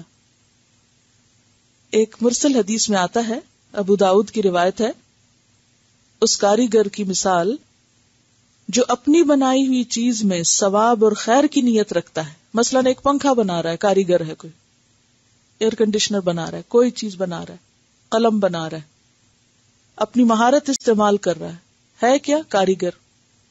لیکن اس میں نیت اس کی کیا ہے؟ کہ اس سے لوگوں کو فائدہ پہنچے، اس سے لوگوں کی زندگی آسان ہو، اس سے لوگوں کا کام آسان ہو. کوئی سڑک بنا رہا ہے، کوئی کپڑا سی رہا ہے، کوئی بھی دنیا کا کوئی کھانا بنا رہا ہے، کوئی کام کر رہا ہے، لیکن نیت اچھی ہے. تو فرمایا کہ اس کی مثال ام موسیٰ کی طرح ہے جو اپنے ہی بچے کو دودھ پلاتی ہے اور اجرت بھی وصول کرتی ہے. یعنی ایسا شخص ہاتھ کی کمائی سے پیسے بھی کما رہا ہے اور اچھی نیت سے اجر بھی پا رہا ہے. اصل بات نیت کی ہے.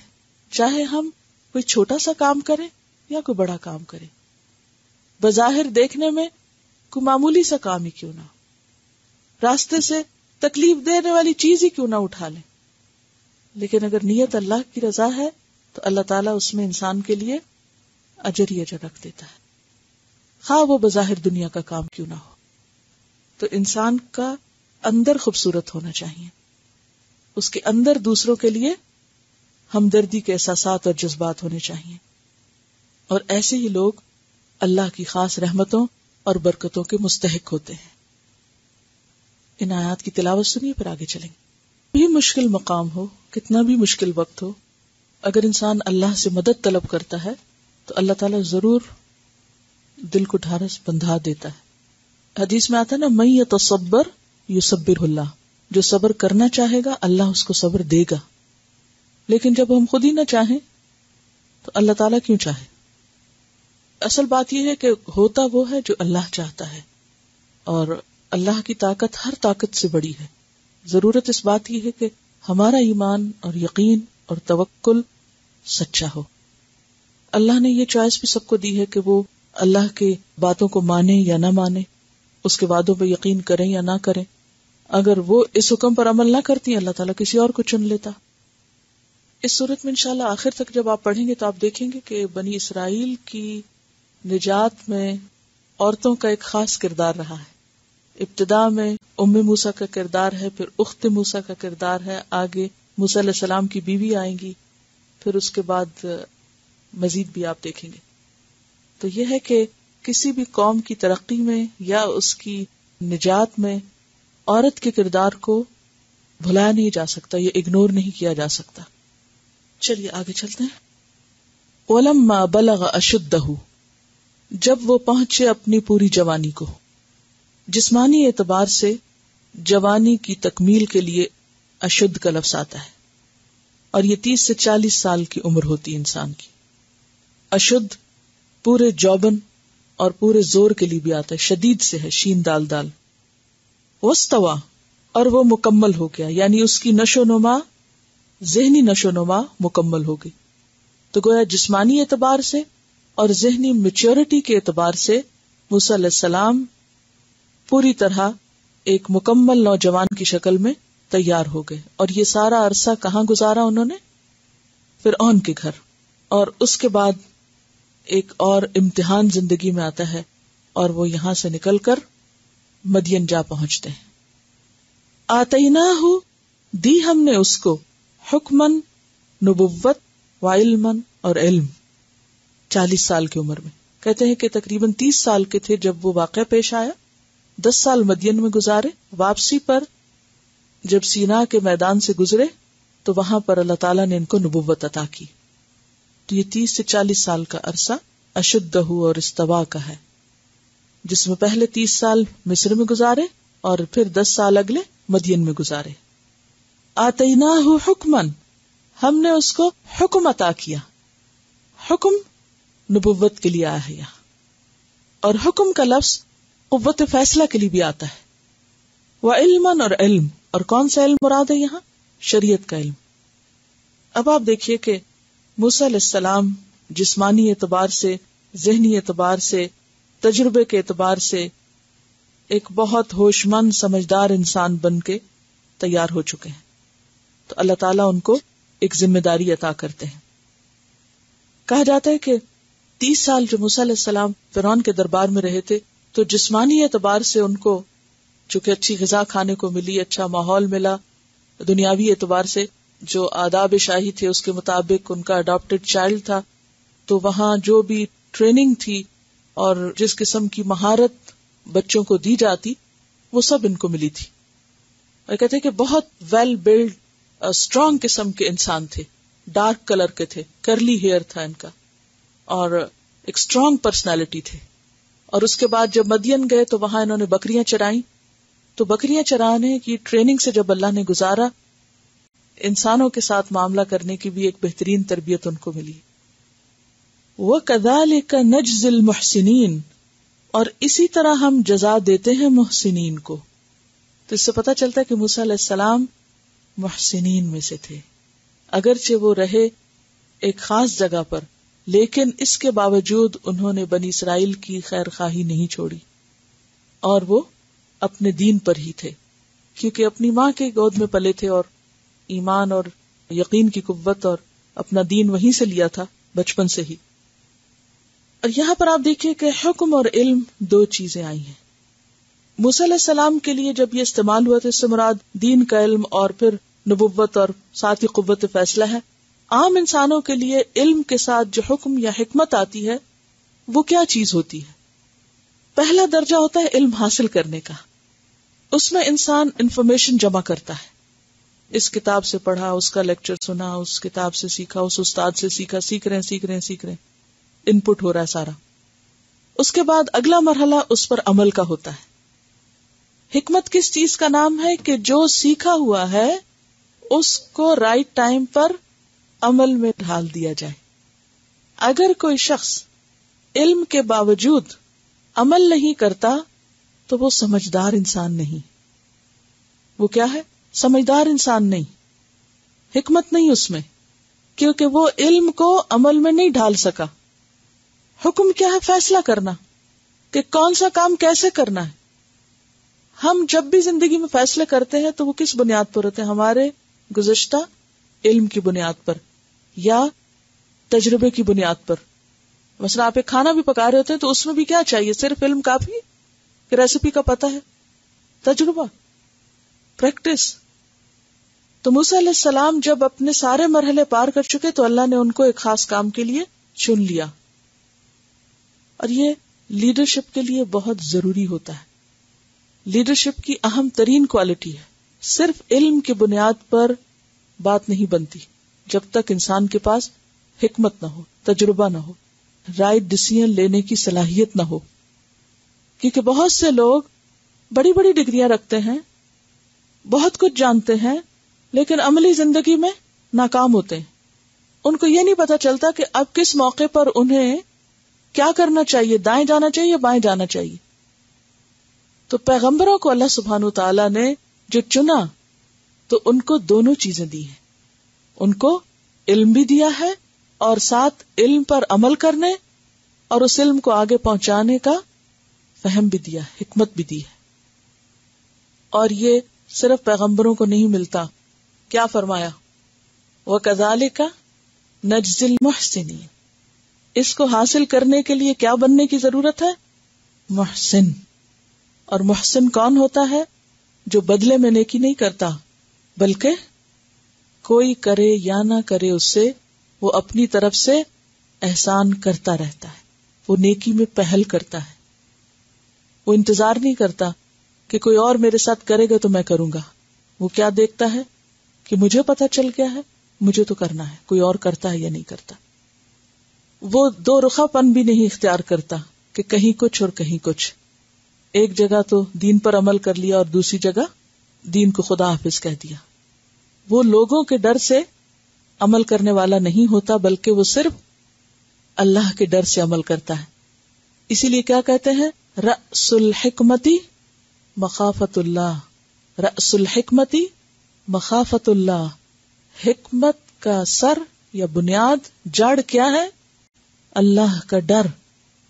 اللہ کا ڈر ایسی چیز ہے کہ جو انسان کو واقعی پر حکمت بنا دیتی. اس کو صحیح فیصلے کرنے خود ہی آ جاتے ہیں. اور یہ تقویٰ کیا ہے؟ دراصل اللہ کا ڈر. اسی سے احسان پیدا ہوتا ہے. جب انسان اللہ سے ڈرنے لگتا ہے تو پھر انسان کو ایک کرائیٹیریا مل جاتا ہے. مجھے کوئی کام کیوں کرنا ہے اور کیوں نہیں کرنا. سمپل سا مسئلہ ہے نا. کیوں کرنا ہے؟ اللہ کا حکم ہے اور بس وہ کر لیتا ہے. کیوں نہیں کرنا؟ اللہ نے منع کیا.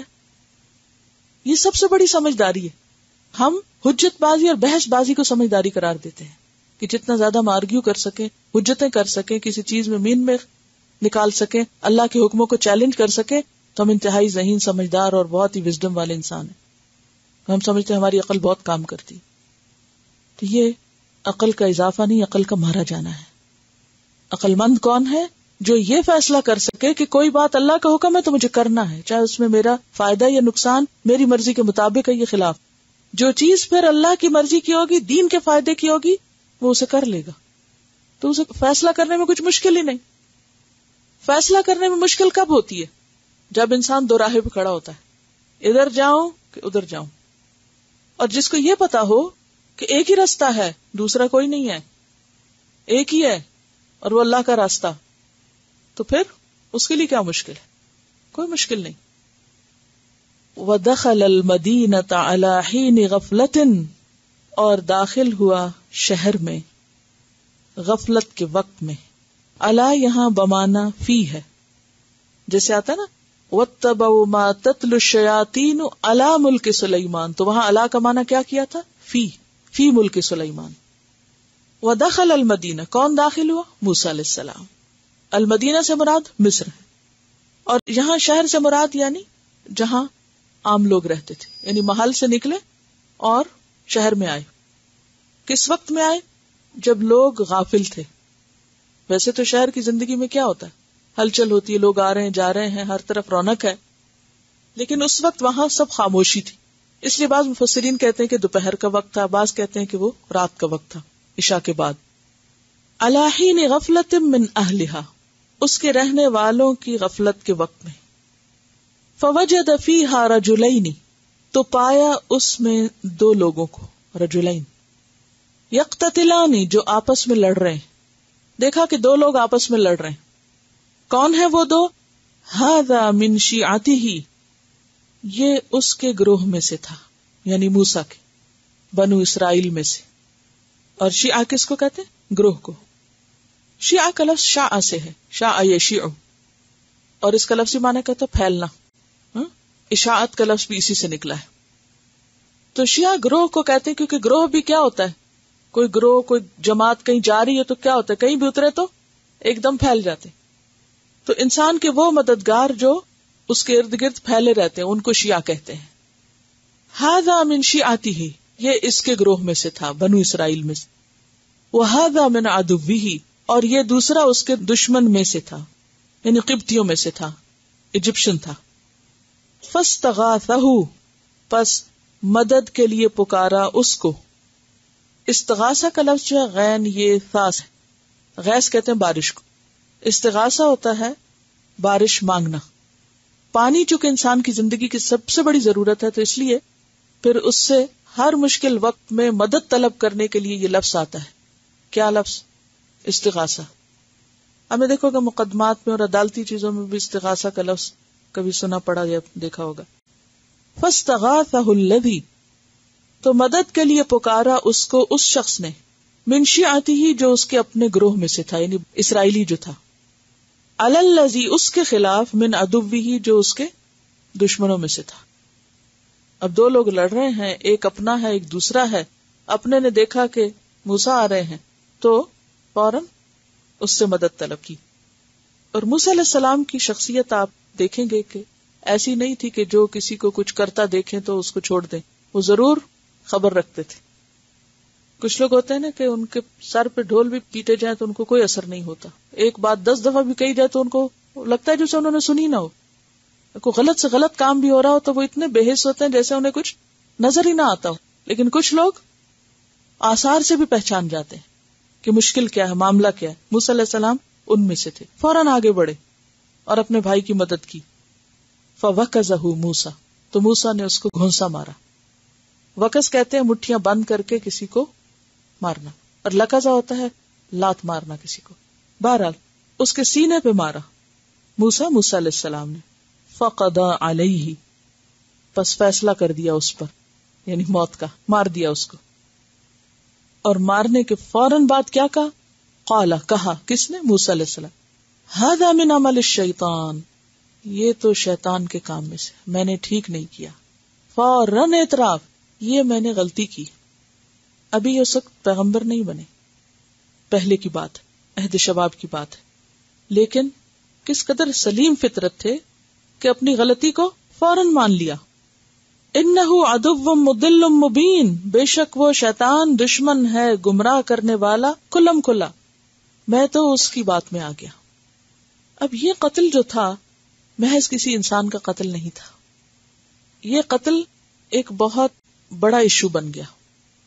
یہ ایک قسم کا ٹیررسٹ اٹیک تھا، کیونکہ ایک لوئسٹ کلاس کے شخص نے کس کو مار دیا تھا؟ ہائی کلاس کے شخص کو.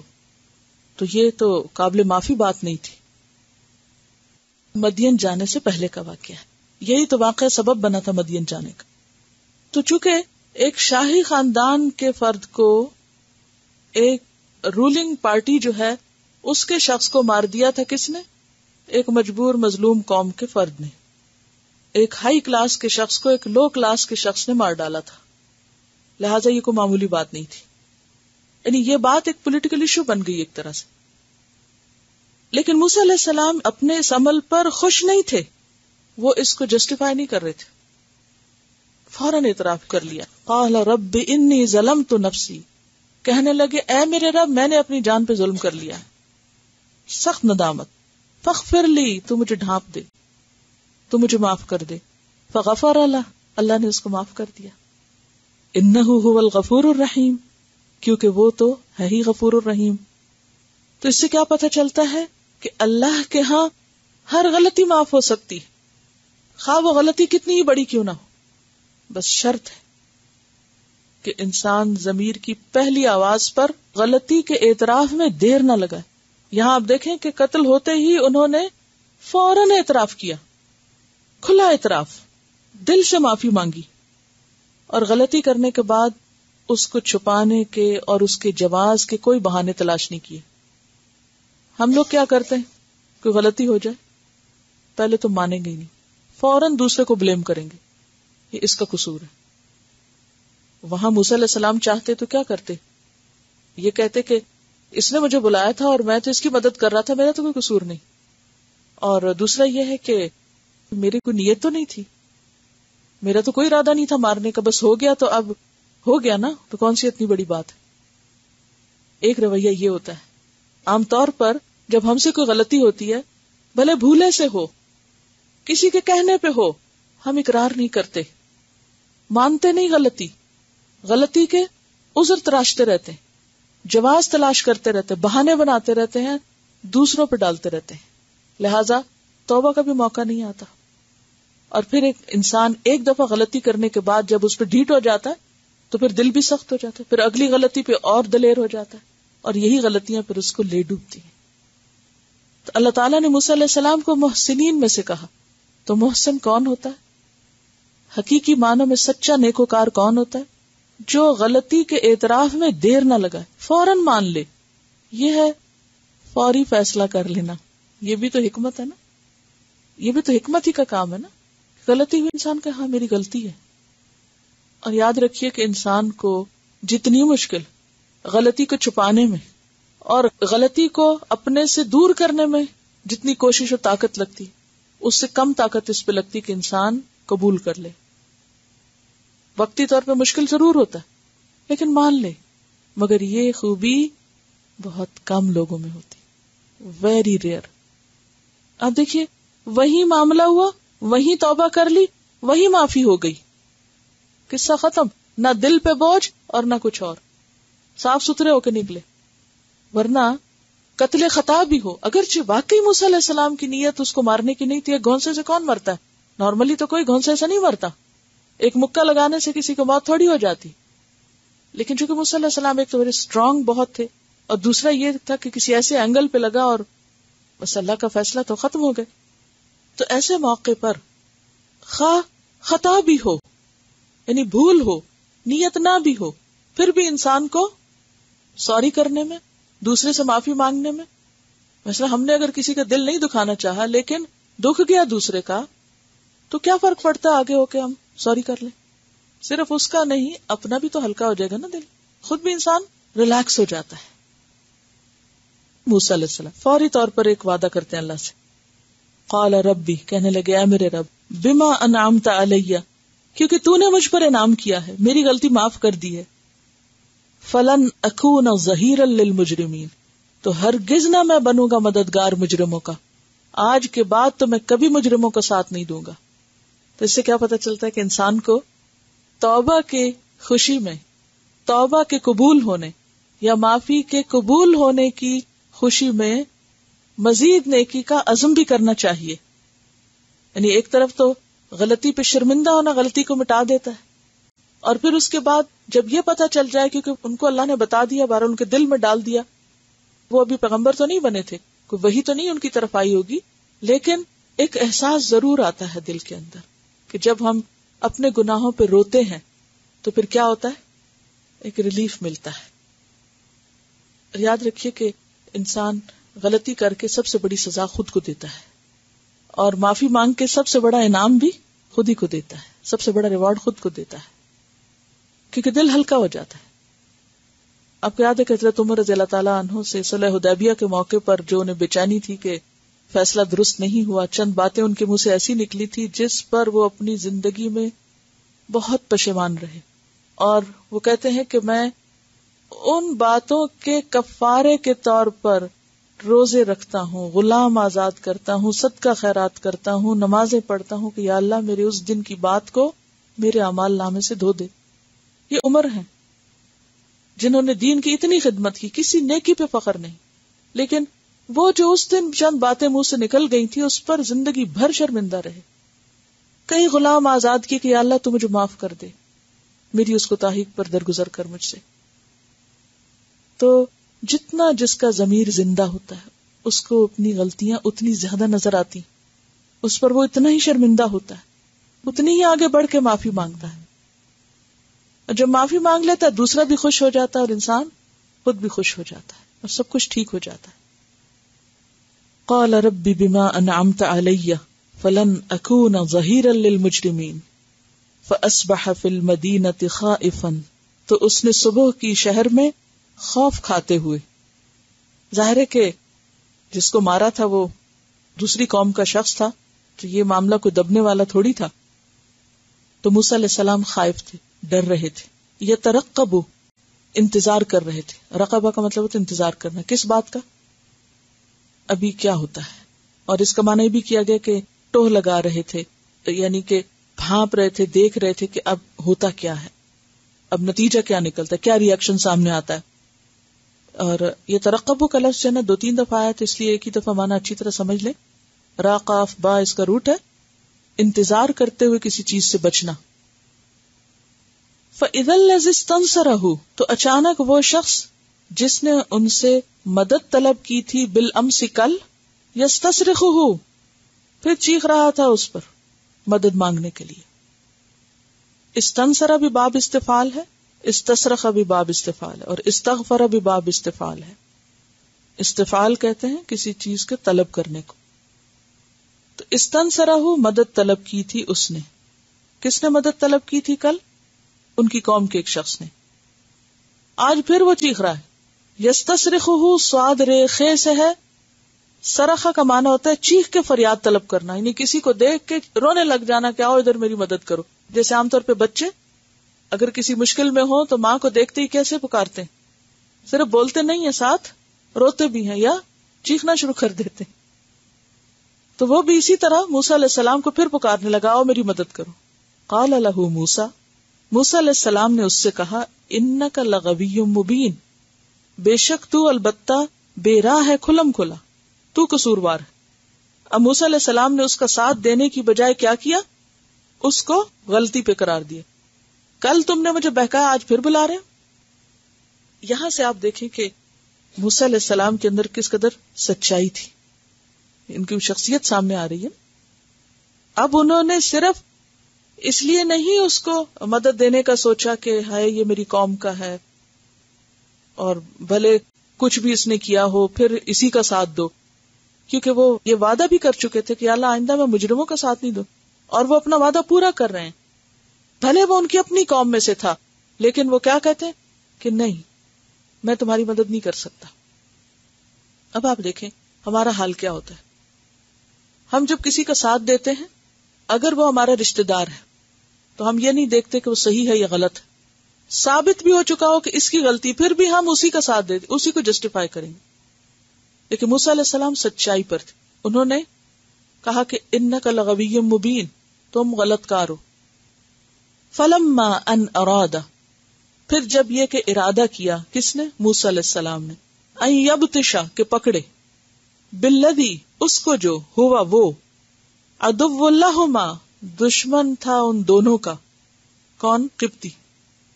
یعنی موسیٰ علیہ السلام نے قبطی کو پکڑ کے الگ کرنے کا ارادہ کیا کہ ان کی لڑائی جھگڑا چھڑاتا ہوں میں. تو ہوا کیا, جو اسرائیلی تھا اس نے سمجھا کہ موسیٰ مجھے پکڑنے لگے, کیونکہ وہ کہہ جو چکے تھے انک لغوی مبین. تو اس نے اس پکڑ کو اپنے خلاف ایک اٹیک سمجھا. کس نے؟ اسرائیلی نے. قالا, بولا, یا موسیٰ. کون بولا؟ اسرائیلی فریادی. اے موسیٰ, اترید ان تقتلنی, کیا تو چاہتا ہے کہ تو مجھے قتل کر دے؟ کما قتلت نفسا بالامس, جیسے تو نے کل ایک شخص کو قتل کیا تھا. یہ ہے کردار اور اخلاق غلام قوم کا. جب کوئی قوم کافی عرصے تک کسی اپریشن کا شکار رہتی ہے, مشکل حالات سے گزرتی, عموماً کیا ہوتا ہے, اس کا جو اخلاق ہے یا اس کا مرال یا اس کا جو کردار ہے وہ ختم ہو کے رہ جاتا ہے. یعنی کردار کے اندر وہ ڈگنیٹی, وہ اصول پسندی, وہ چیزیں ختم ہو جاتی ہیں. ایسے لوگ سیلفش ہو جاتے ہیں. کون؟ جو سپریشن کا شکار رہے ہوں, آپریشن کا شکار رہے ہوں, جو غلام رہے ہوں, جن پہ ظلم زیادتیاں ہوتی رہی ہوں, ان کا جو اخلاقی یا شخصی کردار ہوتا ہے وہ ختم ہو جاتا ہے. ان کی شخصیت شیکی ہو جاتی ہے, ان کے اندر کردار یا کانفیڈنس نہیں رہتا. یہاں بنی اسرائیل کے ساتھ یہی کچھ تھا. اس لیے جو ہی اس نے دیکھا کہ شاید موسیٰ مجھے پکڑے, فوراً موسیٰ علیہ السلام کا راز اگل دیا. اور یہ نہیں سوچا کہ کس کے سامنے راز اگل رہا ہوں, اپنی دشمن قوم کے شخص کے سامنے راز اگل رہا ہوں, کیونکہ اس نے کیا کرنا چاہا, اپنے آپ کو بچانا چاہا. تو سیلفش لوگ اسی طرح ہوتے ہیں, وہ صرف اپنا فائدہ جانتے ہیں. انہیں قوم, مذہب, ملت, کسی کی عزت, کسی کے فائدے کی کچھ پرواہ نہیں ہوتی.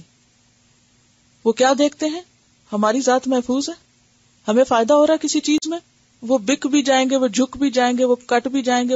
وہ صرف دنیا کے لیے جیتے ہیں, پھر اصولوں کے لیے نہیں جیتے.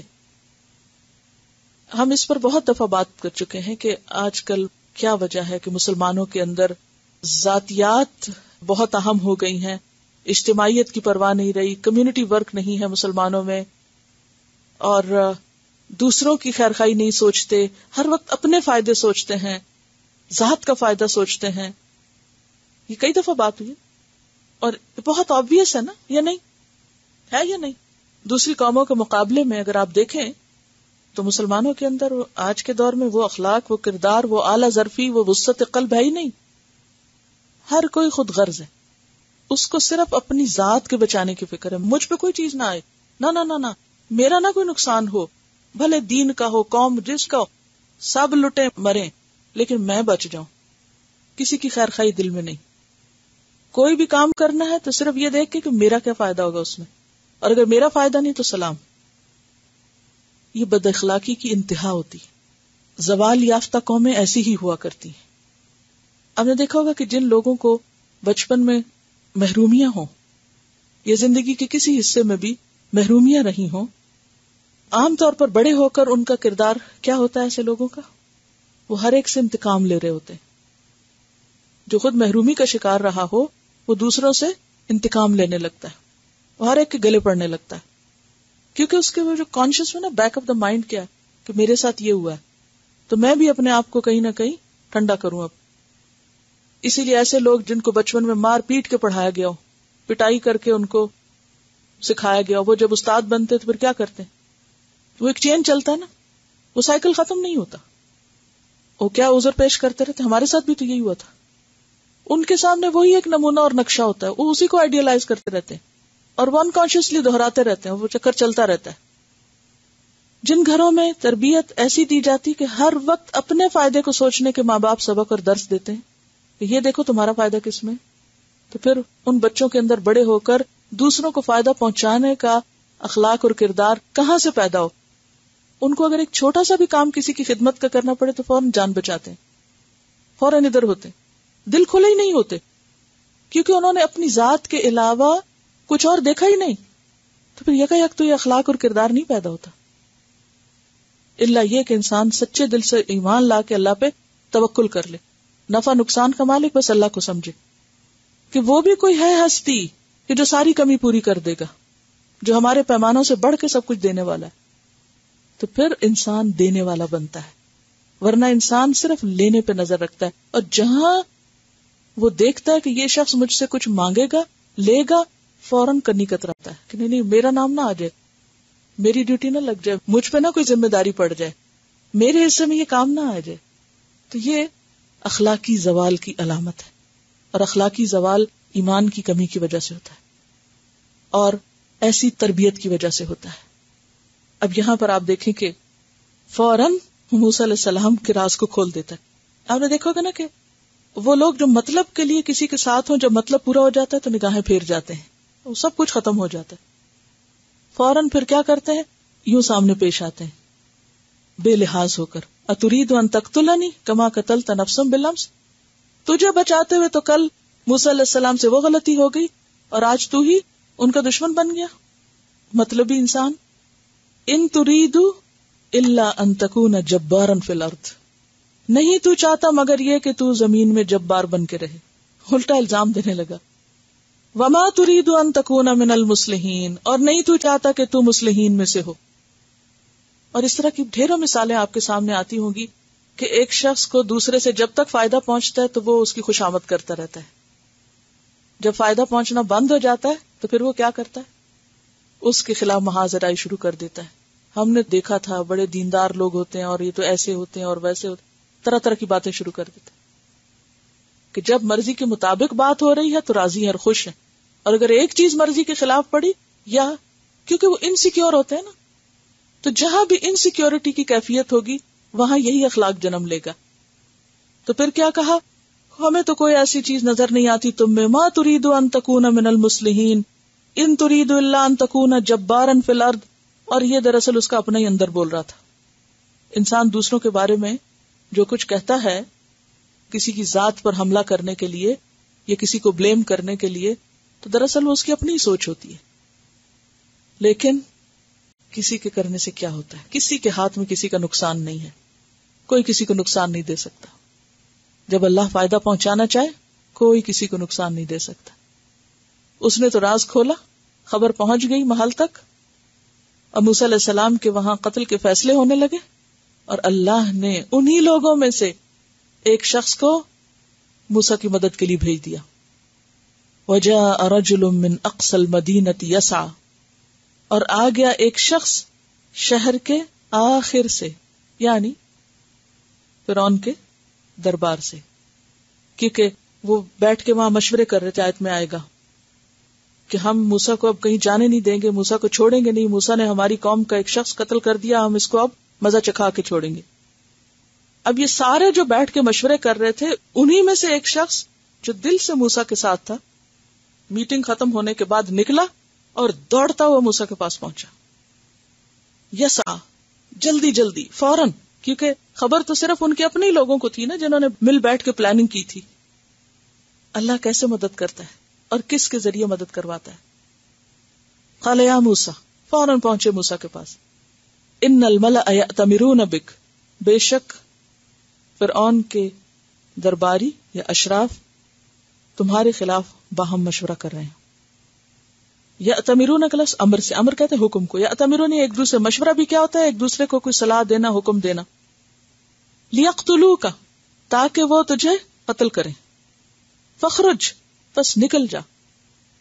انی لک من الناصحین, بے شک میں تمہارے خیر خواہوں میں سے ہوں. یہ مشورہ جو میں تجھے دے رہا ہوں یہ تیرے فائدے کا ہے, میری بات مان اور یہاں سے بھاگ جا. تمہارے وارنٹ جاری ہو چکے ہیں, تمہارے خلاف سازش ہو رہی ہے, اب تم بچو گے نہیں, لہذا یہاں سے نکل جاؤ.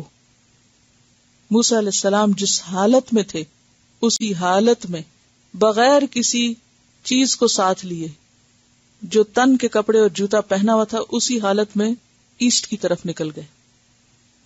چلتے گئے یہاں تک روایت میں آتا ہے کہ ان کے جوتے پھٹ گئے. پھر بھی چلتے گئے یہاں تک کہ پاؤں کی سکن اتر گئی. نہ کچھ کھانے کو نہ پینے کو, کئی دن کا سفر تھا, پتے کھا کھا کر گزارا کیا راستے میں, کوئی ہم سفر ساتھ نہیں. یہ وہ نوجوان ہے جو محل میں پلا ہے. اچانک ایک مشکل آ گئی, اور کس طرح وہ وہاں سے نکلتے ہیں. اللہ تعالیٰ جب کسی کو چننا چاہتا ہے تو اس کو امتحان میں ڈالتا ہے, آزماتا ہے. فخرج منہا خائفا, وہ نکلے وہاں سے ڈرتے ہوئے. اب آپ دیکھیں کہ ان کی کیفیت کیا ہوگی. پکڑے جانے کے ڈر سے اسی حال میں وہاں سے نکل گئے. یترقب, انتظار کرتے ہوئے, کس چیز کا, اپنی گرفتاری کا, کہ ابھی کوئی پیچھے سے آئے گا اور پکڑ لے گا, کوئی دائیں سے نہ آ جائے, کوئی بائیں سے نہ آ جائے. اندیشہ اور کھٹکا لیے ہوئے وہاں سے نکلے اور دعا مانگنے لگے. قال, کہا, ربی, اے میرے رب, نجنی من القوم الظالمین, مجھے ظالم لوگوں سے بچا دے, مجھے نجات دے. اور کس طرح اللہ تعالیٰ ان کو بچا لیتا ہے. تلاوت سنیے, پھر اس کے بعد ان آیات کیا نظر آتا ہے, ان کے کردار کی نمایاں خوبیاں یا خصوصیات کیا کیا ہیں. کیونکہ یہ پوری سورت موسیٰ علیہ السلام کے گرد گھومتی ہے. اس کا مرکزی کردار موسیٰ علیہ السلام ہے. تو موسیٰ علیہ السلام کی شخصیت کے کون سے پہلو سامنے آتے ہیں, کیسے انسان تھے وہ. غلطی کا فوراً اعتراف کرنے والے. لکھیے, کیونکہ اللہ تعالیٰ نے ان کو چنا. چنے ہوئے بندوں کی خوبیاں کیا ہوتی ہیں, اور ہمیں خود کو دیکھنے کیا ہمارے اندر یہ خوبیاں ہیں. غلطی کا فوراً, یہ نہیں کہ کوئی 10 بندوں نے ملامت کی تو پھر زبردستی منوایا تو سر جھکا دیا, ہاں پھر میری غلطی صحیح, اگر تم سب کہتے ہو تو میری صحیح. نہیں, فوراً, دیر اینڈ دین. اور یہ صرف سچا انسان کر سکتا ہے. سچے انسان کو سچائی نظر آ جاتی ہے, تو ان کو جو ہی نظر آئی وہ مان گئے, دیر نہیں لگائی. اور وعدے کے سچے, وعدہ کیا کہ آئندہ میں ایسا کام نہیں کروں گا, اور اللہ تعالیٰ نے اگلے ہی دن آزما لیا اور واقعی وعدہ پورا کیا. بار بار اللہ کی طرف رجوع کرنے والے ہیں, بار بار اللہ سے دعائیں مانگتے, ہر موقع پر اللہ کو پکارتے ہیں. بندہ مومن کو ایسا ہی ہونا چاہیے. اور یعنی ایک باشعور انسان ہے, سینسیبل انسان ہے, محسنین میں سے ہے. کسی کو مشکل میں دیکھ کر فوراً آگے بڑھ کر مدد کرنے والے. اور ایک بہت اہم بات یہ، مصری اس بنی اسرائیلی کو جس نے ان پہ الزام لگانا شروع کیا، اس کو اس کی اصل غلطی تو بتائی، اور وہ پہلے ہی بتا دی کہ انک لغوی مبین، لیکن جب اس نے جوابی وار شروع کیا، موسیٰ علیہ السلام پہ الزام لگانے شروع کیے، تو پھر ہمیں یہاں نہیں ملتا کہ انہوں نے جواب میں کہا کہ نہیں تم خود ہی ہوگے، یا یہ کہ جوابی حملہ نہیں کیا. ایک بہت اعلیٰ اخلاق کے اوپر فائز نظر آتے ہیں، یعنی انتہائی انصاف پسند انسان، کہ ان کے اپنے قبیلے کے شخص کی غلطی تھی تو اسی کو بلیم کیا، اس لیے نہیں اس کی مدد کی کہ چونکہ اپنے قبیلے میں سے ہے. فوری فیصلہ کرنے والے تھے. پوری بنی اسرائیل کے مقابلے میں موسیٰ علیہ السلام کو اللہ تعالیٰ نے بچپن سے ہی جو سہولتیں اور جو آسانیاں اور ایک محل کے اندر کی جو نعمتیں ان کو عطا کی تھی، ان کی بنا پر وہ اپنے آپ کو نہیں بھولے، نہ ہی کسی قسم کے تکبر کا شکار ہوئے. اپنے دین اور ایمان اور اپنی اصل اور اپنی آئیڈینٹی کو برقرار رکھا. اللہ کی کیسی پہچان تھی، اور یہ کس نے ڈالی؟ ماں نے ڈالی نا. ہر موقع پہ رب کو پکارتے ہیں. یہ کہاں سے سیکھا تھا انہوں نے؟ اپنی ماں سے سیکھا تھا.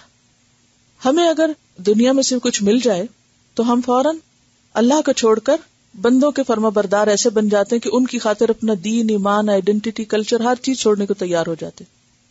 بہت سے لوگوں کو آپ دیکھ سکتے ہیں کہ اگر ان کو بیک ہوم کچھ نہیں ملتا تھا، کھانے کو یا رہنے کو یا کچھ، دوسری جگہ پہنچے، دنیا فراخ ہوئی، سب کچھ بھلا دیا. ہمارے ماں باپ کون تھے، آبا و اجداد کون تھے، ہم کن کی اولاد ہیں، کن کی نسل ہیں، کیا ہمارا دین ہے، کیا ہمارے طریقے ہیں، ہر بات میں اندھا دھند دوسروں کی تقلید. اس ملک میں یہ نہیں ہوتا، اور اس ملک کے ویلیوز اور اس ملک کا کلچر، ہمارا دین کیا کہتا ہے وہ پتہ نہیں، یہاں کے کلچر اور یہاں کے ویلیوز خوب پتہ ہیں. ہر چیز میں دوسروں کو اپریشیٹ کیا جا رہا ہے، اور اپنی اس نعمت کو جو اللہ نے ہمیں دی ہے اس کی کوئی قدر ہی نہیں. مسلمان ہونے پر کوئی فخر نہیں، مسلمان ہونے کا کوئی ذکر نہیں کہ ہم مسلمان ہیں. اور اللہ نے ہم پر بہت بڑا احسان اور انعام کیا ہے. سب سے بڑا احسان ہم پر کیا ہے؟ اللہ کا، کہ ہمیں دین اسلام دیا. لیکن کتنی دفعہ ہم اس کی قدر کرتے ہیں، کتنی دفعہ اس کا شکر ادا کرتے، کتنی دفعہ اپنے والدین کے شکر گزار ہوتے ہیں کہ انہوں نے ہمیں جیسے تیسے حالات میں دین کی ایک دولت دی، ساتھ دین کی ایک محبت دی. چاہے ان کے پاس علم کم بھی تھا، لیکن جو ایمان تھا ان کے پاس اور جو عمل تھا اس کے ذریعے انہوں نے ہمارے دلوں میں جو کچھ ڈالا. کتنے لوگوں کو اس کی قدر ہے. ہم جیسے دنیا ملنے پر کتنی جلدی اپنا اصلی لبادہ اتار پھینکتے، محلات میں پلنے کے باوجود اپنی قوم سے خیرخواہی برقرار رہی. بعض غلطیاں انسان سے ہوتی ہیں تاکہ انسان زیادہ سچی توبہ کر کے اللہ کے اور زیادہ قریب آ جائے، اور اس نیکی اور توبہ کی بنا پر اللہ بندے کو اور زیادہ احسان سے نوازے، معاف کر دے. کیونکہ اللہ تعالیٰ کو توبہ اور جو معافی مانگنا ہے وہ بہت پسند ہے. اور خیر الخطاؤن التوابون، بہترین خطا کار کون ہوتے ہیں؟ جو توبہ کرنے والے ہوتے ہیں. یعنی غلطی تو ہر انسان سے ہو جاتی، کس سے غلطی نہیں ہوتی، لیکن بعض اوقات انسان کا پھسلنا، غلطی کرنا اس کے لیے زیادہ اللہ کے قریب جانے کا سبب بن جاتا ہے. بس اگر کسی غلطی نہیں ہوئی، وہ کہے گا کہ بس ٹھیک ہے، نارمل ہے میری زندگی. لیکن اگر کسی سے غلطی ہو چکی ہو تو بار بار توبہ کر کے، بار بار اللہ کے حضور رو کے، بار بار معافی مانگ کے اور زیادہ اللہ کے قریب ہو جاتا ہے. لا یشعرون کا یہاں پر ذکر بھی کئی دفعہ آیا. لا یشعرون کی جو کیفیت ہے وہ بھی سمجھ میں آتی ہے کہ باشعور انسان ہونا کیا معنی رکھتا ہے. دیکھیے یہاں جو اللہ تعالیٰ ان کو محسنین کہتے ہیں نا، اس میں مجھے جو سب سے بڑی چیز نظر آتی ہے وہ موسیٰ علیہ السلام کا با اصول ہونا ہے. اس کے برعکس جو باقی بنی اسرائیل ہے اس کا اخلاقی زوال کیا ہے کہ کوئی اصول نہیں ہے. تو بات کیا ہے کہ انسان کسی بھی حال میں ہو، کہیں پر بھی ہو، اگر وہ ایک با اصول انسان ہے، حق اور خیر کا چاہنے والا ہے، انسانوں کا خیر خواہ ہے، تو اللہ بھی اس کا قدردان ہے. تو سبق کیا آخری ملتا ہے؟ ہمیں کیا چیز اس میں سے اپنے لیے پکڑنی چاہیے، کیا کرنا چاہیے؟ ہر حال میں دوسروں کی بھلائی اور خیر خواہی کا سوچنا چاہیے. جو بندہ دوسروں کے لیے دل بڑا کرتا ہے، دوسروں کی خیر خواہی سوچتا ہے، اللہ اس کی مدد کرتا ہے. اپنی ذاتوں کے خول سے ہم نکلیں، دل بڑے کریں، اور دوسروں کے لیے جینا سیکھیں. سبحانک اللہم و بحمدک نشہد ان لا الہ الا انت نستغفرک و نتوب الیک. السلام علیکم و رحمۃ اللہ وبرکاتہ.